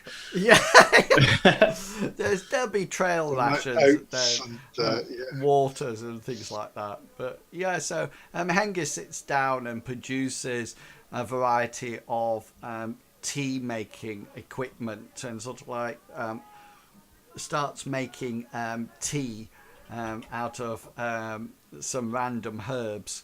And sort of like starts me and offers it round to you. Yes. Gulliver says, "I don't drink tea, Hengist." Gulliver says for the For the umpteenth time. the 15th time. He doesn't drink tea. Yes, I only Bartleby. drink water and milk. Bartleby is gonna just politely hold the mug of grass liquid, and say, I've heard somewhere that you can take the leaves from berry bushes and maybe try steeping those. I'll keep an eye out for those next time then, Bartleby. And I mean, if we're in town sometime, I've heard that some people like drinking the tea made from radish leaves, but looking inside my trail rations, I don't have any radishes nor their leaves. Master Healy used to smoke the leaves. Radishes? I don't know what it was. He used to keep it in a little belt pouch, but he said there were definitely leaves. Yeah. So Ark and Tobias and Laram and Phineas so like don't take any of the tea either. And Hesserat, you're sort of like quite a distance away, so but you could go up to Hengist if you want and deliver some tea. Probably not. Hengist will have an empty mug ready for Hesserat when he comes back. He recognises what Haz was doing, and he knows if he goes off there with a mug of tea, it will disturb what's going on. I think Hesserat realised what you were going to be doing. You know, he just sort of like, as Hesserat gets out his Hengist gets out his little teapot and everything. Hesserat sort of says, "I'll go watch over here." While shouting to the two groups, "Kill me now!" Not that bad. Yeah. So you're sort of like making tea, Hengist, and nobody seems to be drinking it again. If you've made it several times, one day, nobody's sort of like taking any action to it. Hesserat, you do notice that as darkness is starting to fall, the light from the fire is quite bright behind you, but you notice that the riders are becoming a little bit more agitated, especially as the darkness starts to come down and almost like starts to obscure them. Have they dismounted? No. Okay, if it gets dark so I can't see them, I will uproot and walk back to the group. On the way back, I wouldn't mind just putting down a couple of traps if I can, just across the way that I've come in case maybe an animal walks across, or maybe somebody in the night sneaking through the camp. Well, yeah. Tell me what traps are you talking about? the traps I have are game snares and traps is what it's listed. Yeah, as. so the traps for capturing like rabbits and things like that. So Yeah, it's just like a little, yeah. yeah. So just No, roll. stake down some rope. How many are you setting up? Well, it says a pack. How many's in a pack? I should have checked, shouldn't I?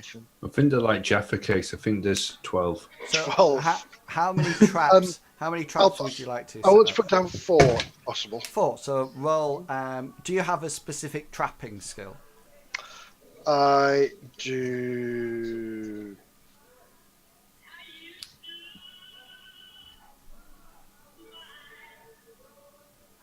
Not. Sorry, I've got survival, track. Okay, so in which case, roll your survival skill 3 times.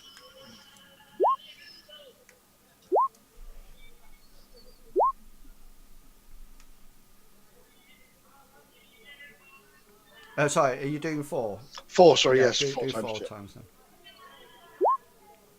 Okay, so 12, 20, 85, 25, and 90. Brilliant.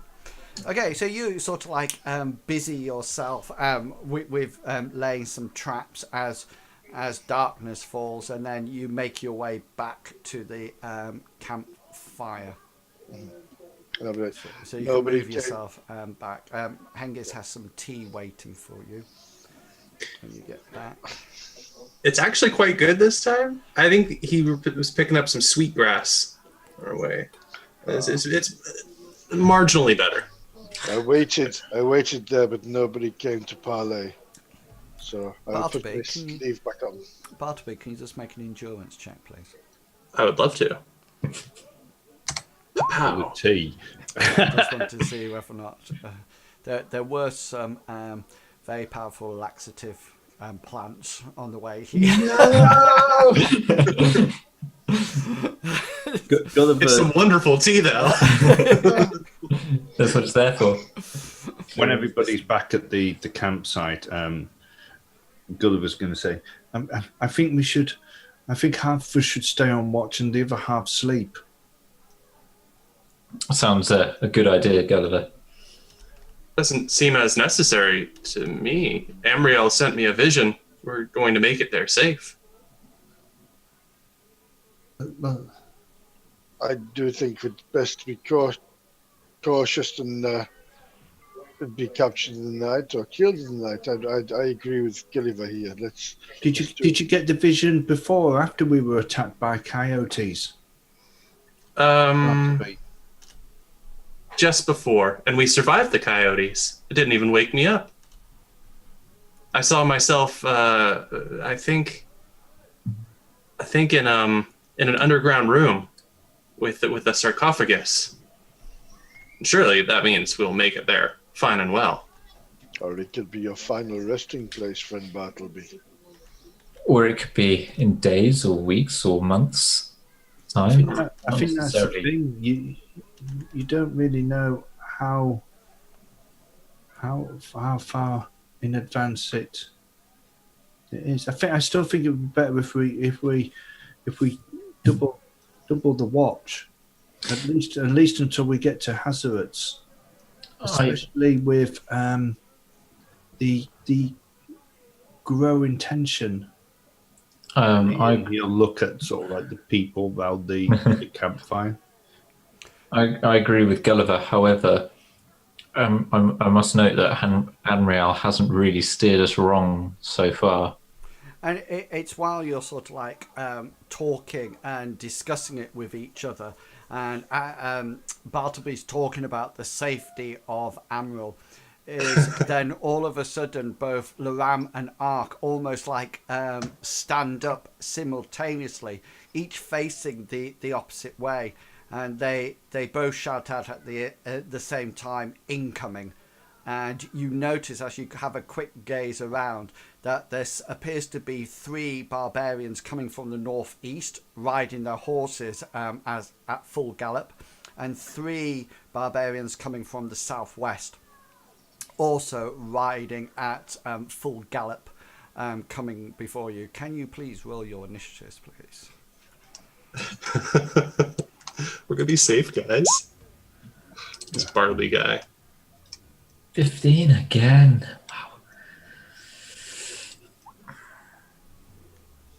Right, let's just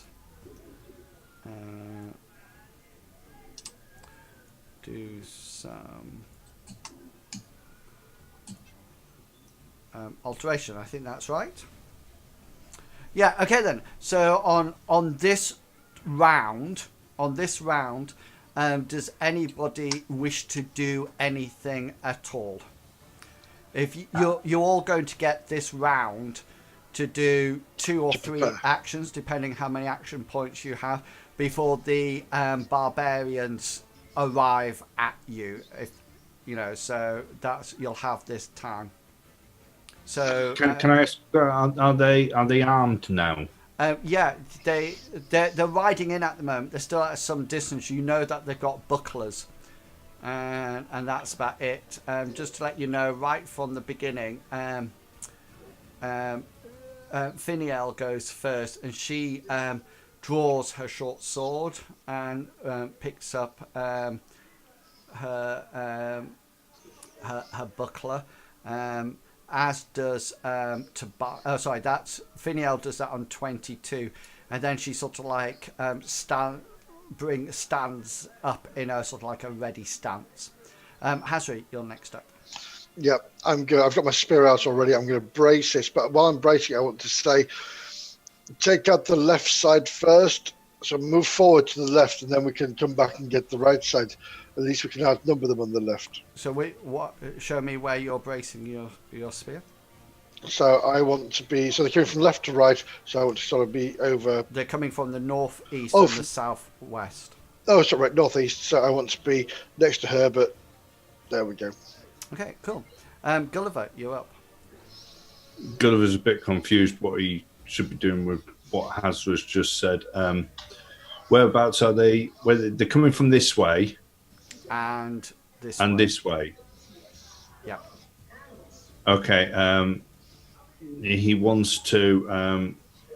He's going to start to cast a spell. Okay. Ark stands in front of Tobias. Oh, I know they've got no weapons out yet, have they? Who? The horsemen charging. You can't tell at the moment because they're you can just hear them and see their outlines against the sort of like the dusky sky as they charge towards you. You know that they in which case I can't do it until I've seen. It doesn't look like they are coming to participate in the tea ceremony. They do look quite angry. For shame. Yeah. Shame. Laram comes and stands in front of Finiel. Bartleby, you're up. The only person within touching distance is Gulliver, correct? Yeah. In that case, Unless I'll you put want, my hand. remember you'll have all this round, sorry. Sure. So you can actually move to somebody and then touch them in your next turn. How many action points do you have? 2. 2, and then you would cast the spell at the beginning of round 2, but it's up to you. How far were they approximately at the moment? 100 meters? Yeah, maybe a little bit more, but they're closing it incredibly quickly. Right. Let's see. Equipped in my hands, I don't have my club, but I have a cup of tea equipped, or mug. I'm going to move to Hesserat, and then that's my turn. Okay, cool. Yeah, so you move over to Hesserat. That's Bartleby. Tobias draws his weapon, a short sword, and Hengist. Hengist is going to. He's going to draw his sword, put his helmet on, and it's going to move over to this side so Gully can still see, but he's protecting Gully at the same time. Yeah, okay then. Yeah. That's 3. Yeah, so that's 3. That's his whole turn gone. So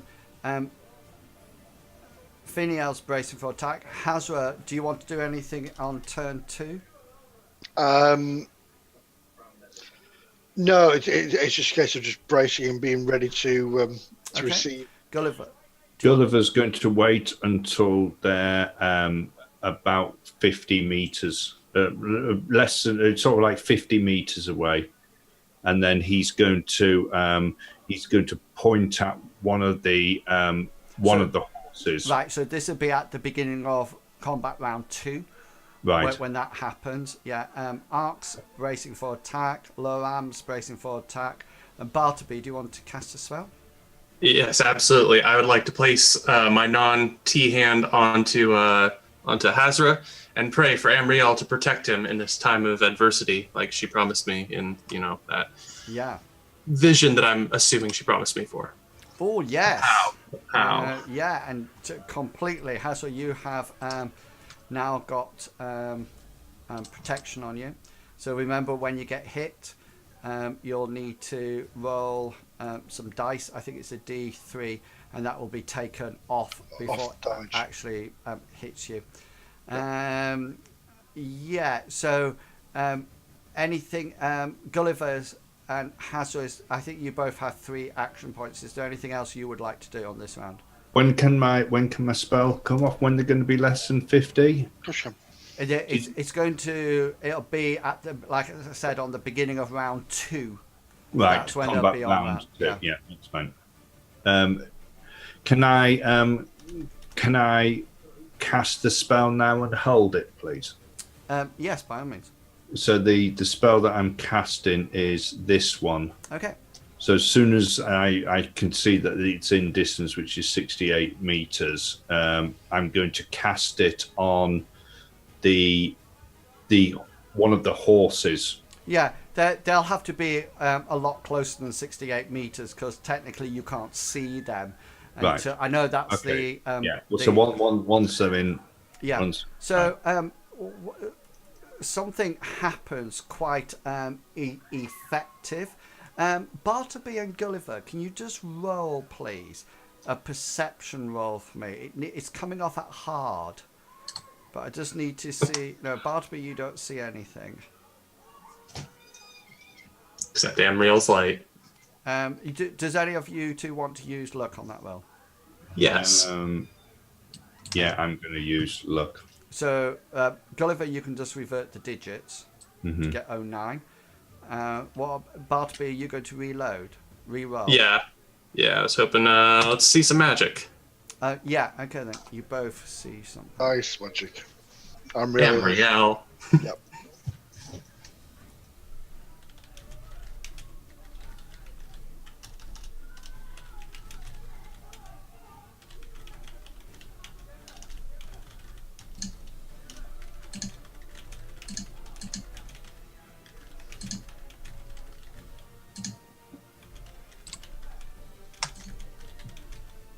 Secret messages.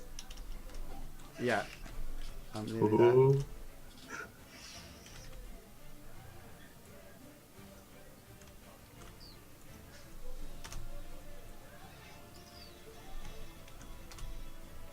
Okay, yeah, so at the end of the... I love you too, but just as a brother. Say again, sorry? No, it's okay. As they come towards you, they seem to do something quite remarkable. They seem to be going at full gallop, and then as they're fully galloped, they take one leg off from over the horse, and so they're literally stood on one side of the horse, seem to be in some kind of stirrup or something like that.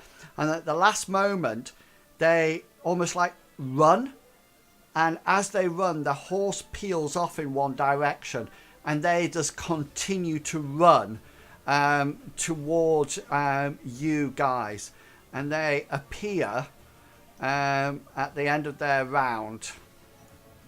They come in to attack. I've got some more, don't worry. It's just that they're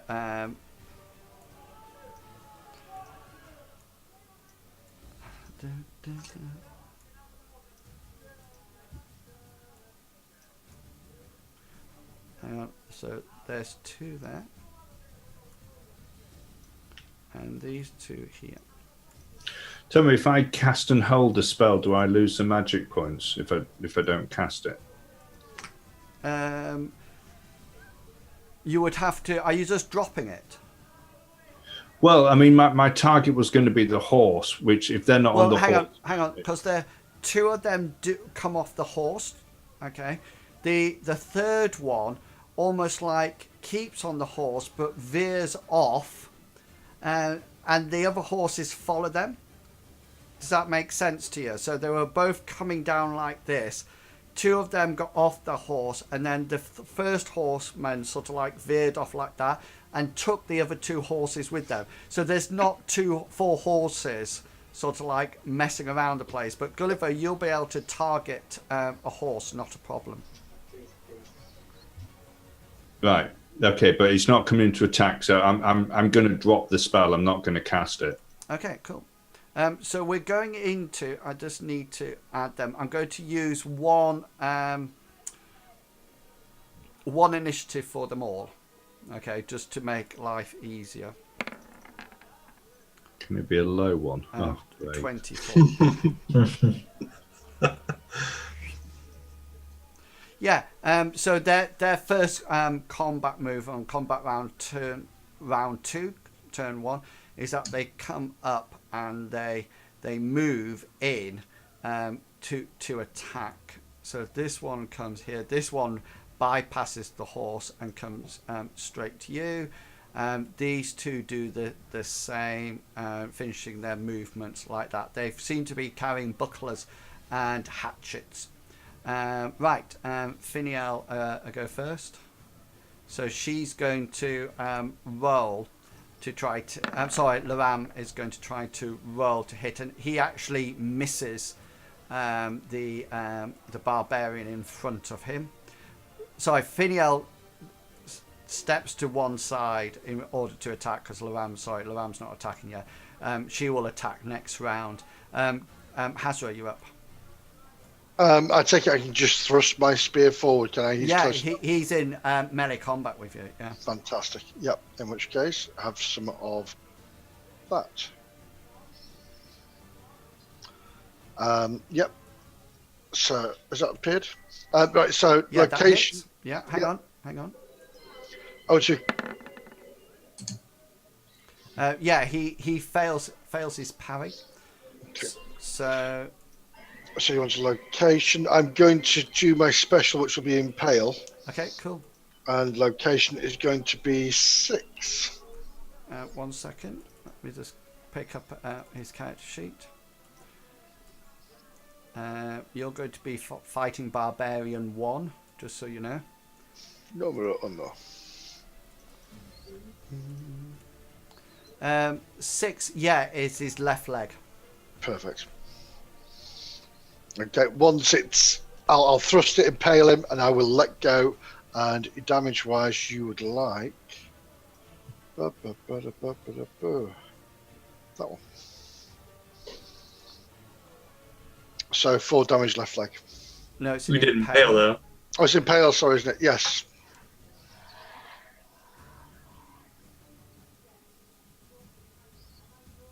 Isn't that just normal damage as well, though? No, roll it again, and you. Oh, sorry, of course I do. Or you choose one of them. You don't have to choose the highest. Yeah, sorry, my apologies. 4 points of damage, yeah? I remember I stopped using impale because I couldn't pull a bloody spear out again, could I? 4. But you put all your training into brawl. Into brawl, that's right. Yeah, cool. Okay then, yeah. Barbarian 1 now has a spear in his leg. Gulliver, you up? So Gulliver is starting to cast a spell at the barbarian thing in front of Hengist, which is that. Okay, cool. How many rounds? 1. 1. According to What that. turns? Yeah. Yeah. So it goes off. Oh no, sorry. It's 2. It's 2. Ignore that. It's 2. Okay, it's 2. Okay. Because I altered the distance. Okay, so that'll come off at your next turn then, won't it? Your spell casting this turn. Okay, Ark takes a swing at his. Yeah, and he seems to whack it, and he seems to do some damage to the barbarian. Okay, Laram rolls his.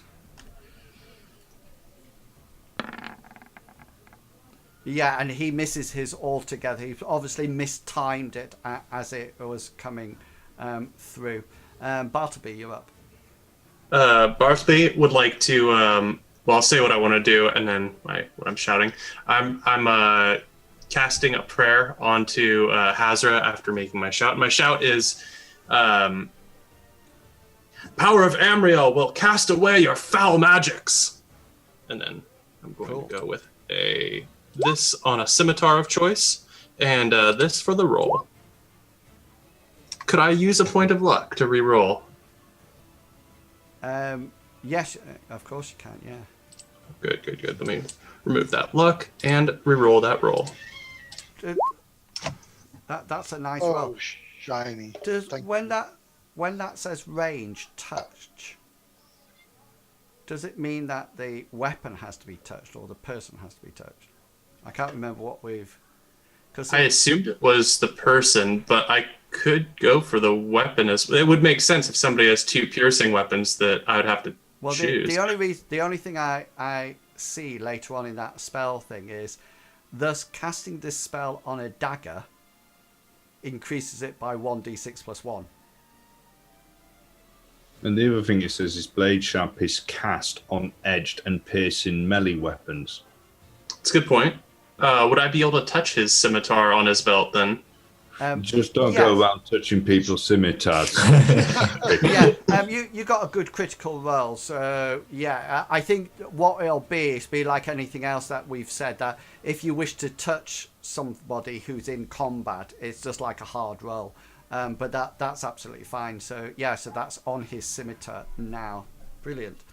Okay then. Tobias is cowering behind Ark. Hengist, you're up.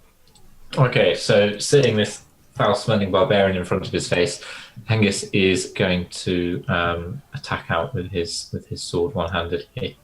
Yeah, cool. Critical. That changes what I was going to do. So he's going to use the barbarian tries to he go for it. You've got 2 crits. So he was going to use bypass armor. Yeah. And overextend. Can I use that one? Where was that one? I've got where it was. No, that's a defensive one. Sorry. What was that one? Bypass armor and bleed. As he steps in with a sharp swipe. Yeah. Okay. Roll your 1d. 1d20.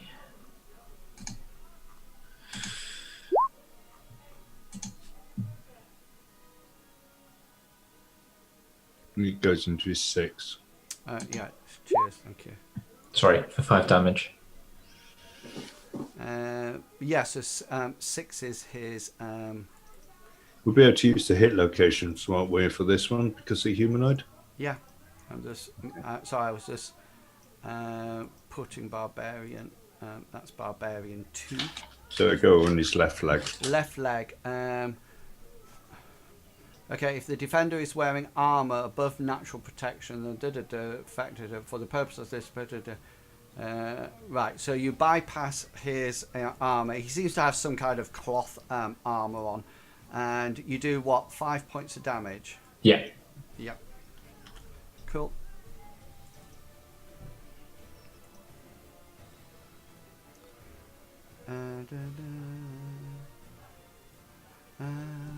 Right, yeah, so this guy will roll his endurance. Ooh, Yeah, nice. he Nice. makes it. He's still up and fighting. Excellent. So we're back to top of the round. Turn 2. And we are going for Barbarians. Yeah, Barbarians go first. So this we'll do yours first, Hengist, because we're Okay. right next to you. So yeah, I hit. Hengist will try and parry. Cool. Yeah. So both we're both.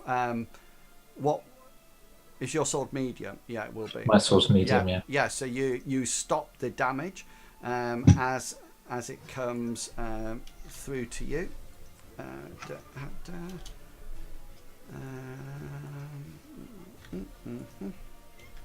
And now, Hesserat, this is yours.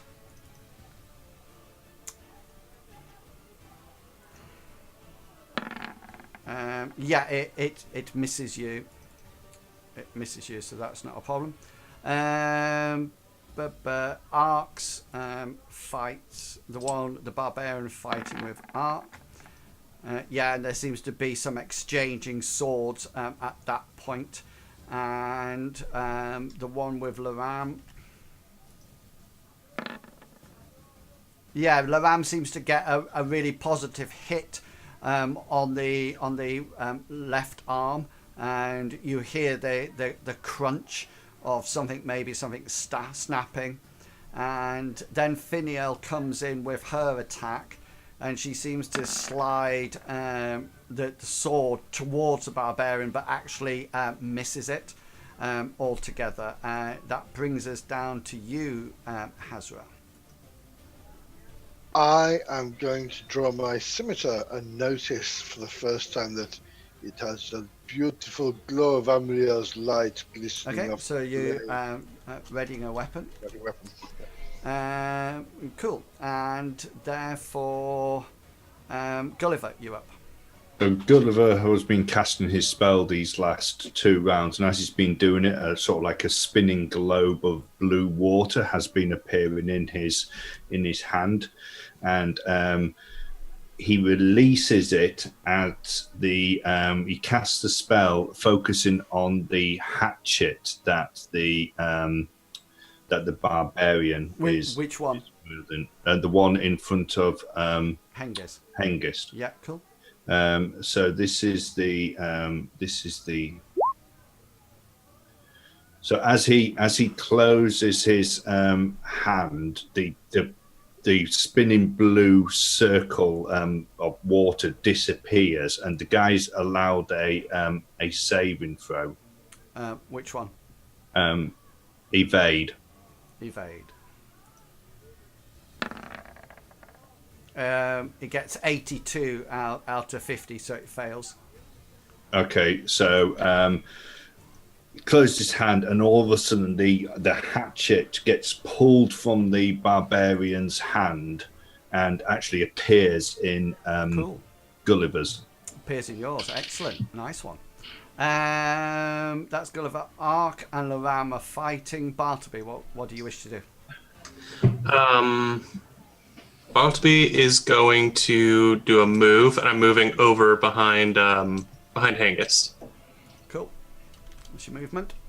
And then Tobias is trying to calm the horse. Hengist, you up? Okay, so just having managed to draw blood on this guy and managing to make a parry. Yeah, this guy is unarmed now. Yeah. Hengist is going to immediately follow up on his opportunity and attack. Cool. You attack an unarmed person. He was still trying to kill him. Yeah, That's why I succeeded. kicked out the card.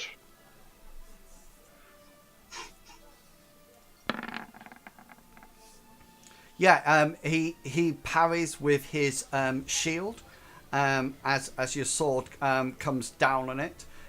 Yours is a medium shield. Bucklers are also medium. So yeah, you sort of like whack down on him, and he catches it on his shield and parries it nicely. Yeah. Okay. Anybody on turn 3 still got anything to do? Yes, indeed. No.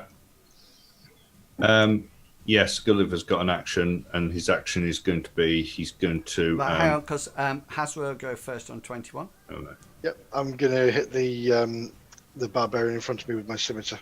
Yeah, cool. Yeah. And real power. Oh, That's Barbarian 1, isn't it? Yep. Oh. Yeah, so you whack your thing Oh, with... don't forget his one less as well because he's got a spear in him. Say again, sorry. He's got one less, but it won't make a difference, will it? No, because it'd be it's- hard. So, Yeah. which Yeah. he Yeah, that- critted at. He smashed it. In any case, so you sort of like... You get a special. I do. I get the special, don't I? Yes. Pull the spear out, you're like, give me it back. Yeah.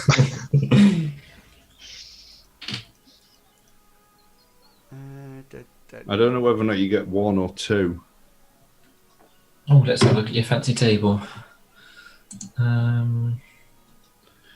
Fancy table. Defender criticals. Attacker succeeds. One special for the defender.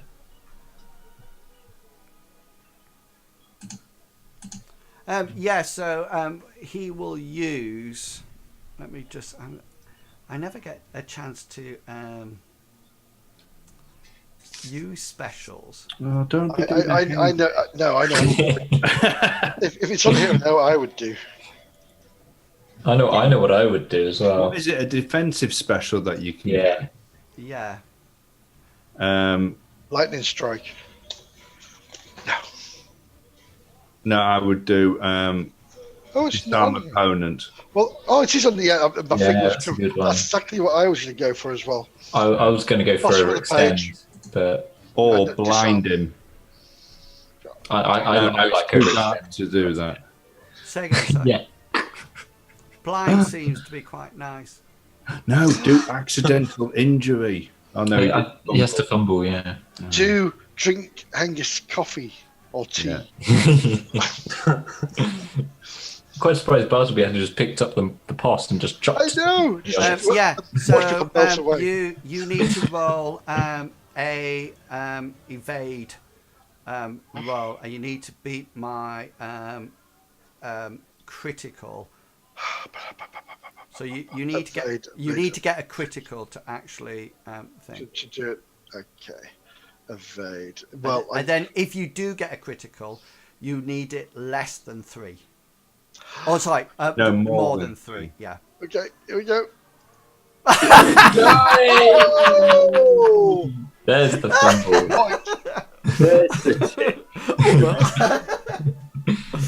Sorry, I rolled my dice upside down, so let me do it again. Do you want to use a point of luck to reverse it? You can look. You can roll a point of luck to re-roll it if you wish. To be honest, Is this an evade? to be honest, you've got No, the crit. it's not. It's not an action. Right. No. To be honest, you've got the crit. I'm going to take it because it's a really good move. Okay, so for the next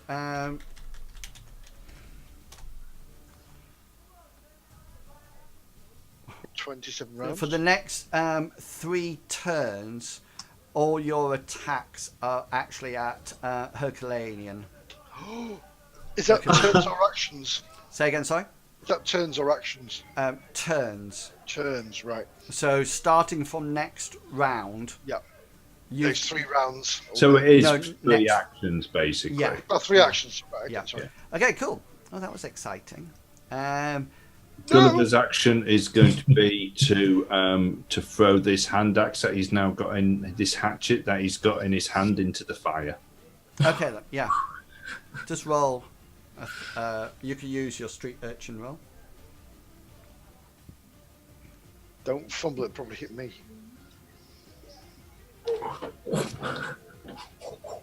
Yeah, straight into the fire. Nice shot.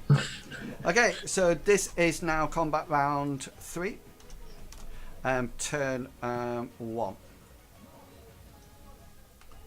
and Barbarians go first. So we'll start with your Barbarian.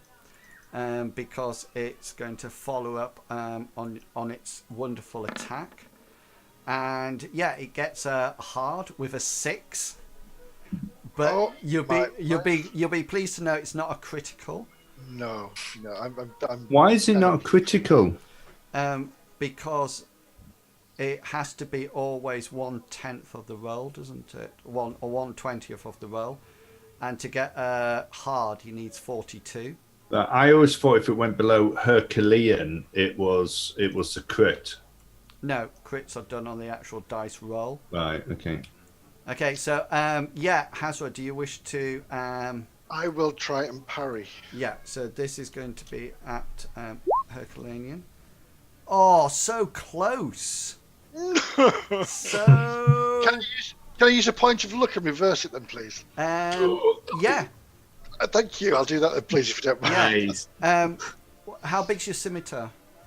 A scimitar is a medium with a Medium. Yeah. So that's all right. So you stop all the damage going through. That's absolutely fine.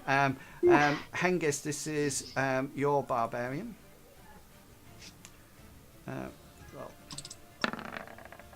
Who hits? Is he swiping with his shield? With his Yeah, shield. he's a shield bashing. Awesome. Hengist will try and parry that with his sword. Yeah. Parry away. Try and deflect the blow, which he doesn't manage to do. He doesn't manage to do so. Well, he does, but the force of the shield bash comes through anyway. Okay, Type. so this is in your 2. My right leg. And for 3 points of damage. You just hear a clank as it hits the armor and doesn't go anywhere further. Yeah, and Ark and the other ones are busy fighting each other. So we jump to you, Hesserat, on 21. Yeah, I will blindly flail my scimitar in the Excellent. general direction. No. Do you? Oh, no, I can't reverse it. I'm not going to roll it again. So I will just go. Oh! Okay, so you go. With all this gunge. Actually, what he actually did, he actually gobbed in your face. Oh, that's gross. Because he wouldn't pick up something. He probably just gone. He sort of like came down to almost like headbutt you there, like that no. into your face, and it seemed to be like chewed up grass and herbs, a bit like. Oh my god! It's been making steam. a bit like Hengist's tea party, and it just all goes straight into your face. Gulliver, you're up. How's Gulliver's going to cast a spell at the one fighting Cool. Go for it. Going to point at it with his fingers crossed, and then you hear him say "Emmet," and he's casting that spell, and that's the roll. And I get an endurance check, don't I? Yeah. I fail. Okay, so 1 level of fatigue. Fatigue. I've got that here. He's no longer fresh. He is winded. Cool. Arkelaram and Bartleby. I would like. I would like to hold. No, I don't. I'm going to draw my club out. That's what I'm going to do with my action. Ready weapon. Yeah, cool. Excellent. Tobias is quite safe. Hengist, you up. Okay, brilliant. So Hengist is having just taken the knock to the knee with his from the opponent's shield. He's going to try and follow up as quick as he can with a swinging draw cut of his blade. Cool. No! And you fumble. I'll take the fumble. Did I make anything happen to Thimibob's fumble? To your fumble, Hesserat? Yeah, you made me blind. Oh no! No, that was your crit. That was his crit. The only thing that you could do now would be to attempt to parry, and if you parry the fumble, which was an attack, then I would do damage to his weapon. you would get. I don't know whether or not you do just damage to the weapon, or you might get a special. Yeah. Oh, Yeah, it's an evade fumble that I got, wasn't it? So, Yeah. yes. Let's have a look. See, so if attacker fumbles yeah. and I think I get 2. if defender criticals, if you do, you get 3 defensive. If you just get a success, you get 2 defensive, and if you fail or fumble, you get no. Okay, so here's his attack. He actually misses. He only got an easy. So Which I think is thanks to Gulliver's. yeah.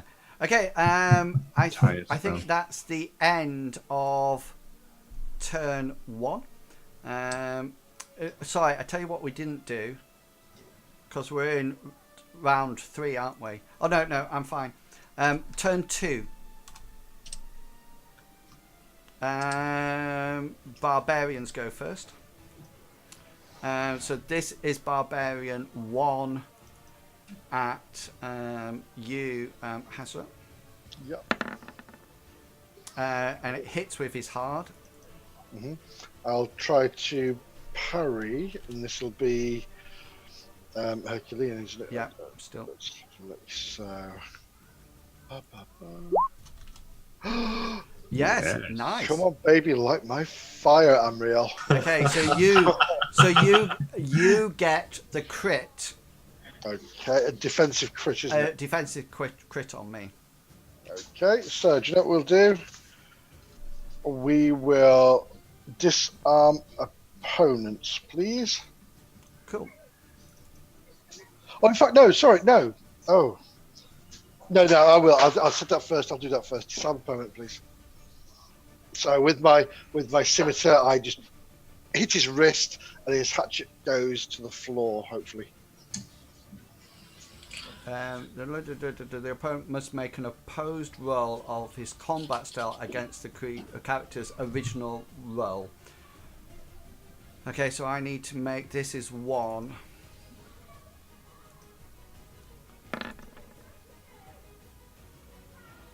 Yeah, so he doesn't. So damage. Oh no, sorry. One thing. Disarm opponent. If the recipient loses, the damage is flung at equal distance to the roll of the disarmer's damage modifier. So what's your damage modifier?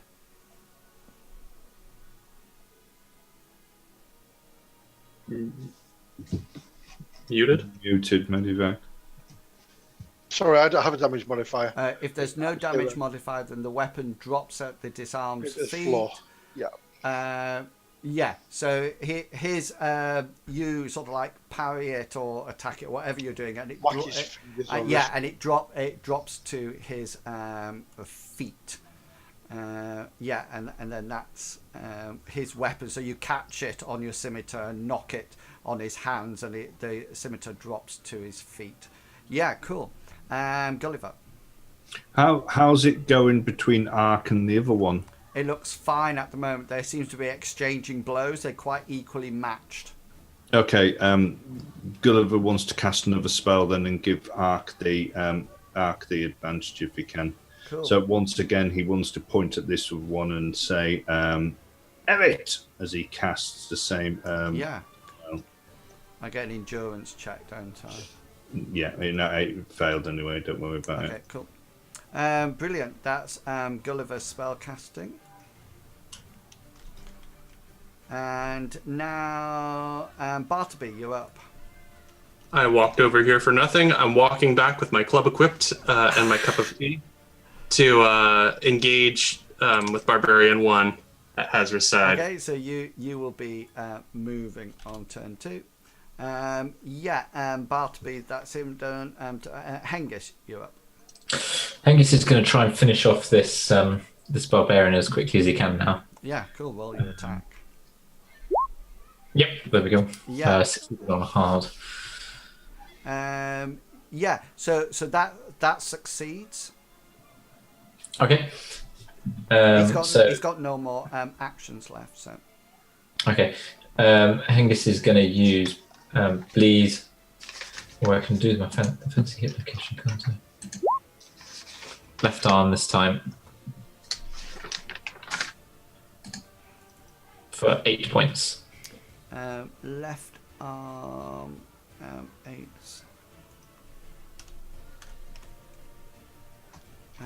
He will now roll his endurance.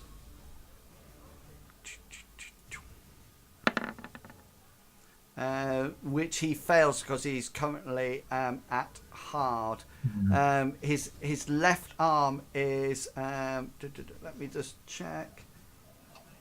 Yeah, his left arm is no use now, so he can't parry with his shield anymore. So let's just recap on this. So Gulliver, you virtually disarmed him, so he had no weapon. Hengist went and hit him again. The guy blocked it with his shield, and then Hengist, you've whacked him on his shield arm. You probably cut straight through his shield and damaged his arm as well. So now he's completely defenseless. Okay. That's 2, and that's it. Yeah. Okay. People who normally do 2 combat rounds. So Gully, Hesserat, and Bartleby, can you roll your endurance and adjust it accordingly? Okay. I'd like to use my last luck point to reverse it so I succeed. Okay, yeah, so you'll succeed. Everybody else will be 1 up. And I think Hesserat, So I'm going to use luck points to change that as well, if you don't mind. yeah, re-roll. 69 take it below 71. So yeah, that's cool. Oh, is that okay? Right, fair enough. Yeah. Yeah, because it's just a standard roll. 96 reverse makes 61. Those 3 turns now have gone, Hesserat. So Wonderful. you've managed to wipe the gob out of your eyes. And we are now into combat round 4, turn 1. And we come down to you, Hesserat. I will be taking a swing at this chappie with my scimitar. Cool. A nice swing, because I can actually see him now. Yes, indeed. When do the barbarians go? Yeah. Oh, they go yes, first. Yeah. They go first. Sorry, no, Yeah. rewind. I go first. Yeah, sorry. Right, this is yours, Hesserat. Yep. Yeah, so he succeeds in that. Okay, I will try You can use your nomadic one to parry it if you wish. Would that still come lower than him? No, sorry, I'm higher than him, aren't I? Would it still work? In fact, I will then. Yeah, because you have to be higher than his 17. All right. If okay, you were lower than his 17, you so you succeed, and so you absorb all his damage on your sword, and this second barbarian tries to disengage and move off, so he's going to roll his endurance roll, evade roll. Don't anybody roll anything yet? No, he fails to do it, so he uses up his action on that. So that's cool. And this one takes a hit from Laram straight in the side of the head, and there's a deafening crunch, and he falls down to the ground. He looks like he's dead. This one, let me just check. Yeah, this one's still fighting with Ark. And so Finiel's all right. Hesserat, you can now fight. Wonderful. Right.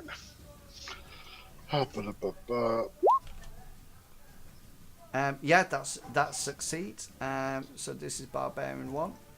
Yeah, and you want 2 location. Hang on, I get to parry first. Sorry, you do. Yeah. But he fails his parry. Mm-hmm. So now Location. 7. Yeah, I need. Sorry, roll it twice. Sorry, text. Yeah, 7. Well, it doesn't matter because I need your special first. Yep. I'm going to go for bleed. If he's already got a bleed on it, you can't stack them. Does it impale? Doesn't bleed? Does it? No, this one's got a bleed. I don't. No, The one that I did. I don't think this one's got a bleed on it. No, only the No, one no, I was mine fighting. hasn't. I Yeah, thought mine's that was pale. the first thing that you did. Impale. Impale, yeah. So I'll pop a bleed on him. Okay, and do some damage to its 7. 2d8, in fact. 8 points to its 7, which is his abdomen. 8, Ooh. 7. Okay, he needs to make an endurance roll. Yeah. Oh, Oh yes, he is. He has arisen! Yeah, he's with this. He's going to slaughter you. Yeah, so he doesn't look too good. He's got a spear in one leg. He's just had a scimitar thrust straight into his stomach. But he seems to let out almost like a battle cry. It's almost as if he's raging, like Barbarians do in Become berserk. in 5th edition. And he's up for the fight. I just realised when you attacked me last time, he didn't have a weapon. He would have done it with his His buckler. his buckler, yeah. Yep. Hesserat, Gulliver, you're up. Gulliver's going to try once again to cast his tire spell on the one that's fighting Ark. Okay, cool. Yeah. Fails. Oh no, it fails because it has to be hard. Yeah. Do you wish to use luck at all? No. No. Okay then. And Gulliver, Ark, fights and kills this one. Oh yeah. I can't find my. There you go. He's dead. Okay, and Laram's stood by. He's not joining in the combat. He just seems to be protected Finiel. And Bartleby, you're up. With my walking club held high, I'm gonna bonk the bejeebers out of this guy. What? Miss.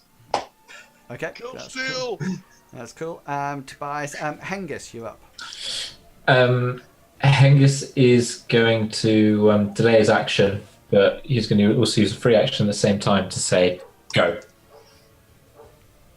Okay, and now we come into combat turn 2. And this guy runs off then. And I'm presuming you're letting him... Yeah, Hengist wouldn't... Hengist will so not. he goes the stumbling off, and you notice that the other rider's bringing his horse to him, which he sort of like drags himself up onto, and they ride off. This barbarian will whack you, Hesserat, with its shield.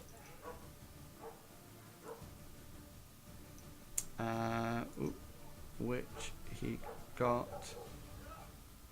which his character sheet will open properly. Oh, there we go. Got you. He misses. That's 1 and 2. Yeah. And right, Hesserat, you're up. Okay, I'll use my last action to hit him again. Yes. So hit location and then special, please. Special, then hit location. 20, whatever that is. Oh, sorry, special and hit location.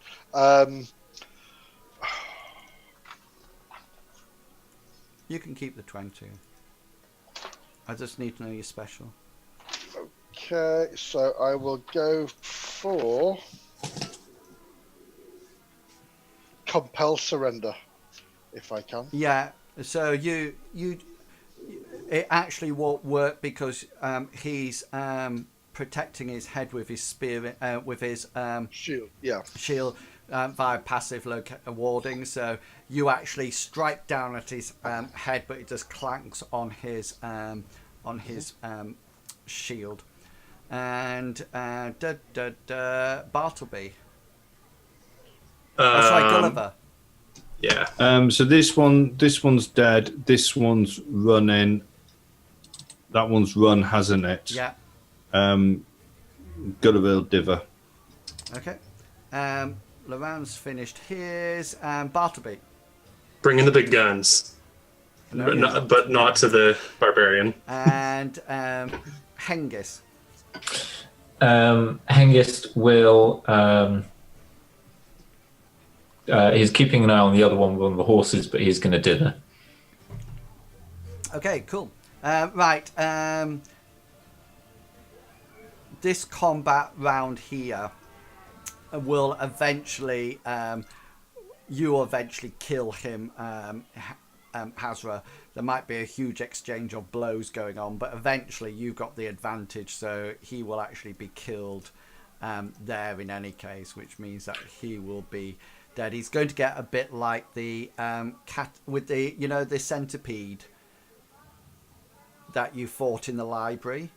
Oh, right. I was going to say human at the start of that. Yeah, because it'll end up something like that because he's so fatigued and he's got bleed on him, etc., that it'll just slowly go on forever. So yeah, we'll say that he is dead.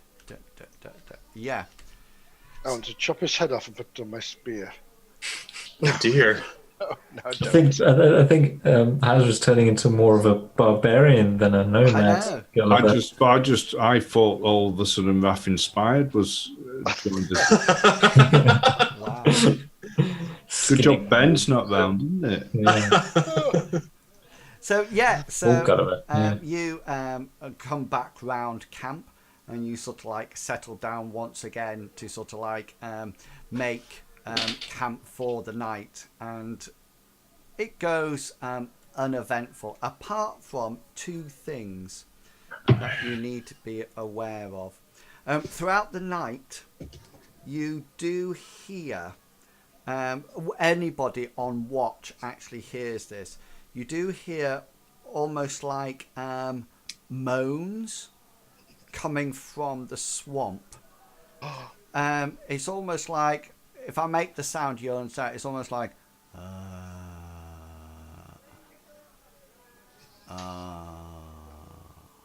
like that. It seems to be quite deep and quite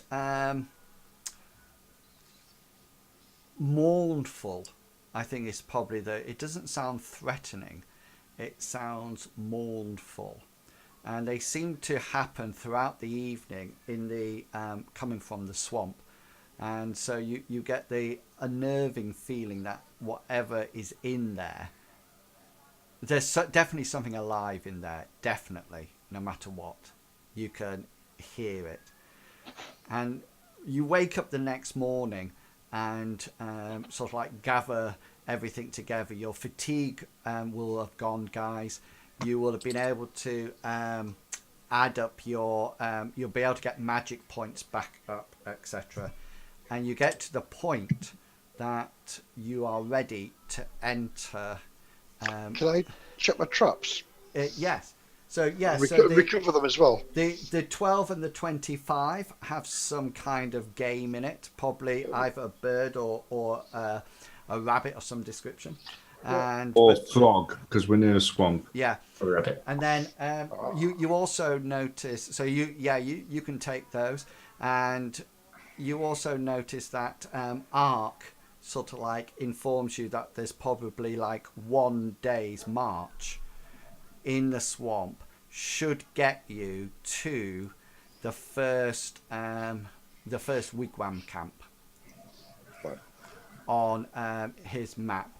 And notice that there are 2 other signs there that you might want to be aware of. And so we end today's adventure with you preparing to go into the dead swamp and to journey to the middle of it to see what you might actually find there. So well done. Dun dun dun. Let's move you back. So the last couple of weeks you've had no combat at all, and then today you've had It's like, have it! yeah. Yes. So I have this in my back pocket. Look at this. brilliant. I'll So have some tea. Yeah. Yeah, the goose part will be the runs by the sounds of it. Yeah. Brilliant. Right. So well done, guys. That's over and done with. Does anybody have any announcements in preparation for before we play next week? I do not. No. Okay, so just so you know, we will be back on Tuesday night playing Shadowrun. The party are currently underneath some tunnels, trying to find a way out. And playing in there will be Longshanks EPG and Chuggerwugger and Big Beastie. And then on Thursday night at 7 o'clock BST time, we'll be back for Call of Cthulhu, when the party or the investigators will be embarking on a new mystery. And that will be Mr. Pickles, Chuggerwugger, and Longshanks EPG. I will be back tomorrow at 3 o'clock in the afternoon, BST time, for some Elder Scrolls Online. And no doubt I'll be coming backwards and forwards throughout the week, because I've got a bit of holiday coming up, so I'll be able to stream a little bit more. So if you've enjoyed today's adventure, then by all means press the follow button and see when we're next going. If you're interested in what's gone before, then all the previous adventures can either be found on the website inwards.co.uk or on the YouTube channel. You can find it there as well. So it only remains for me to say to each and every one of you, please remember to be who you are and say what you think, because the people who mind don't matter and the people who matter don't mind. Have fun, guys, and I will catch you all later. And until then, consider yourself well and truly waffled. Have fun, guys. Bye.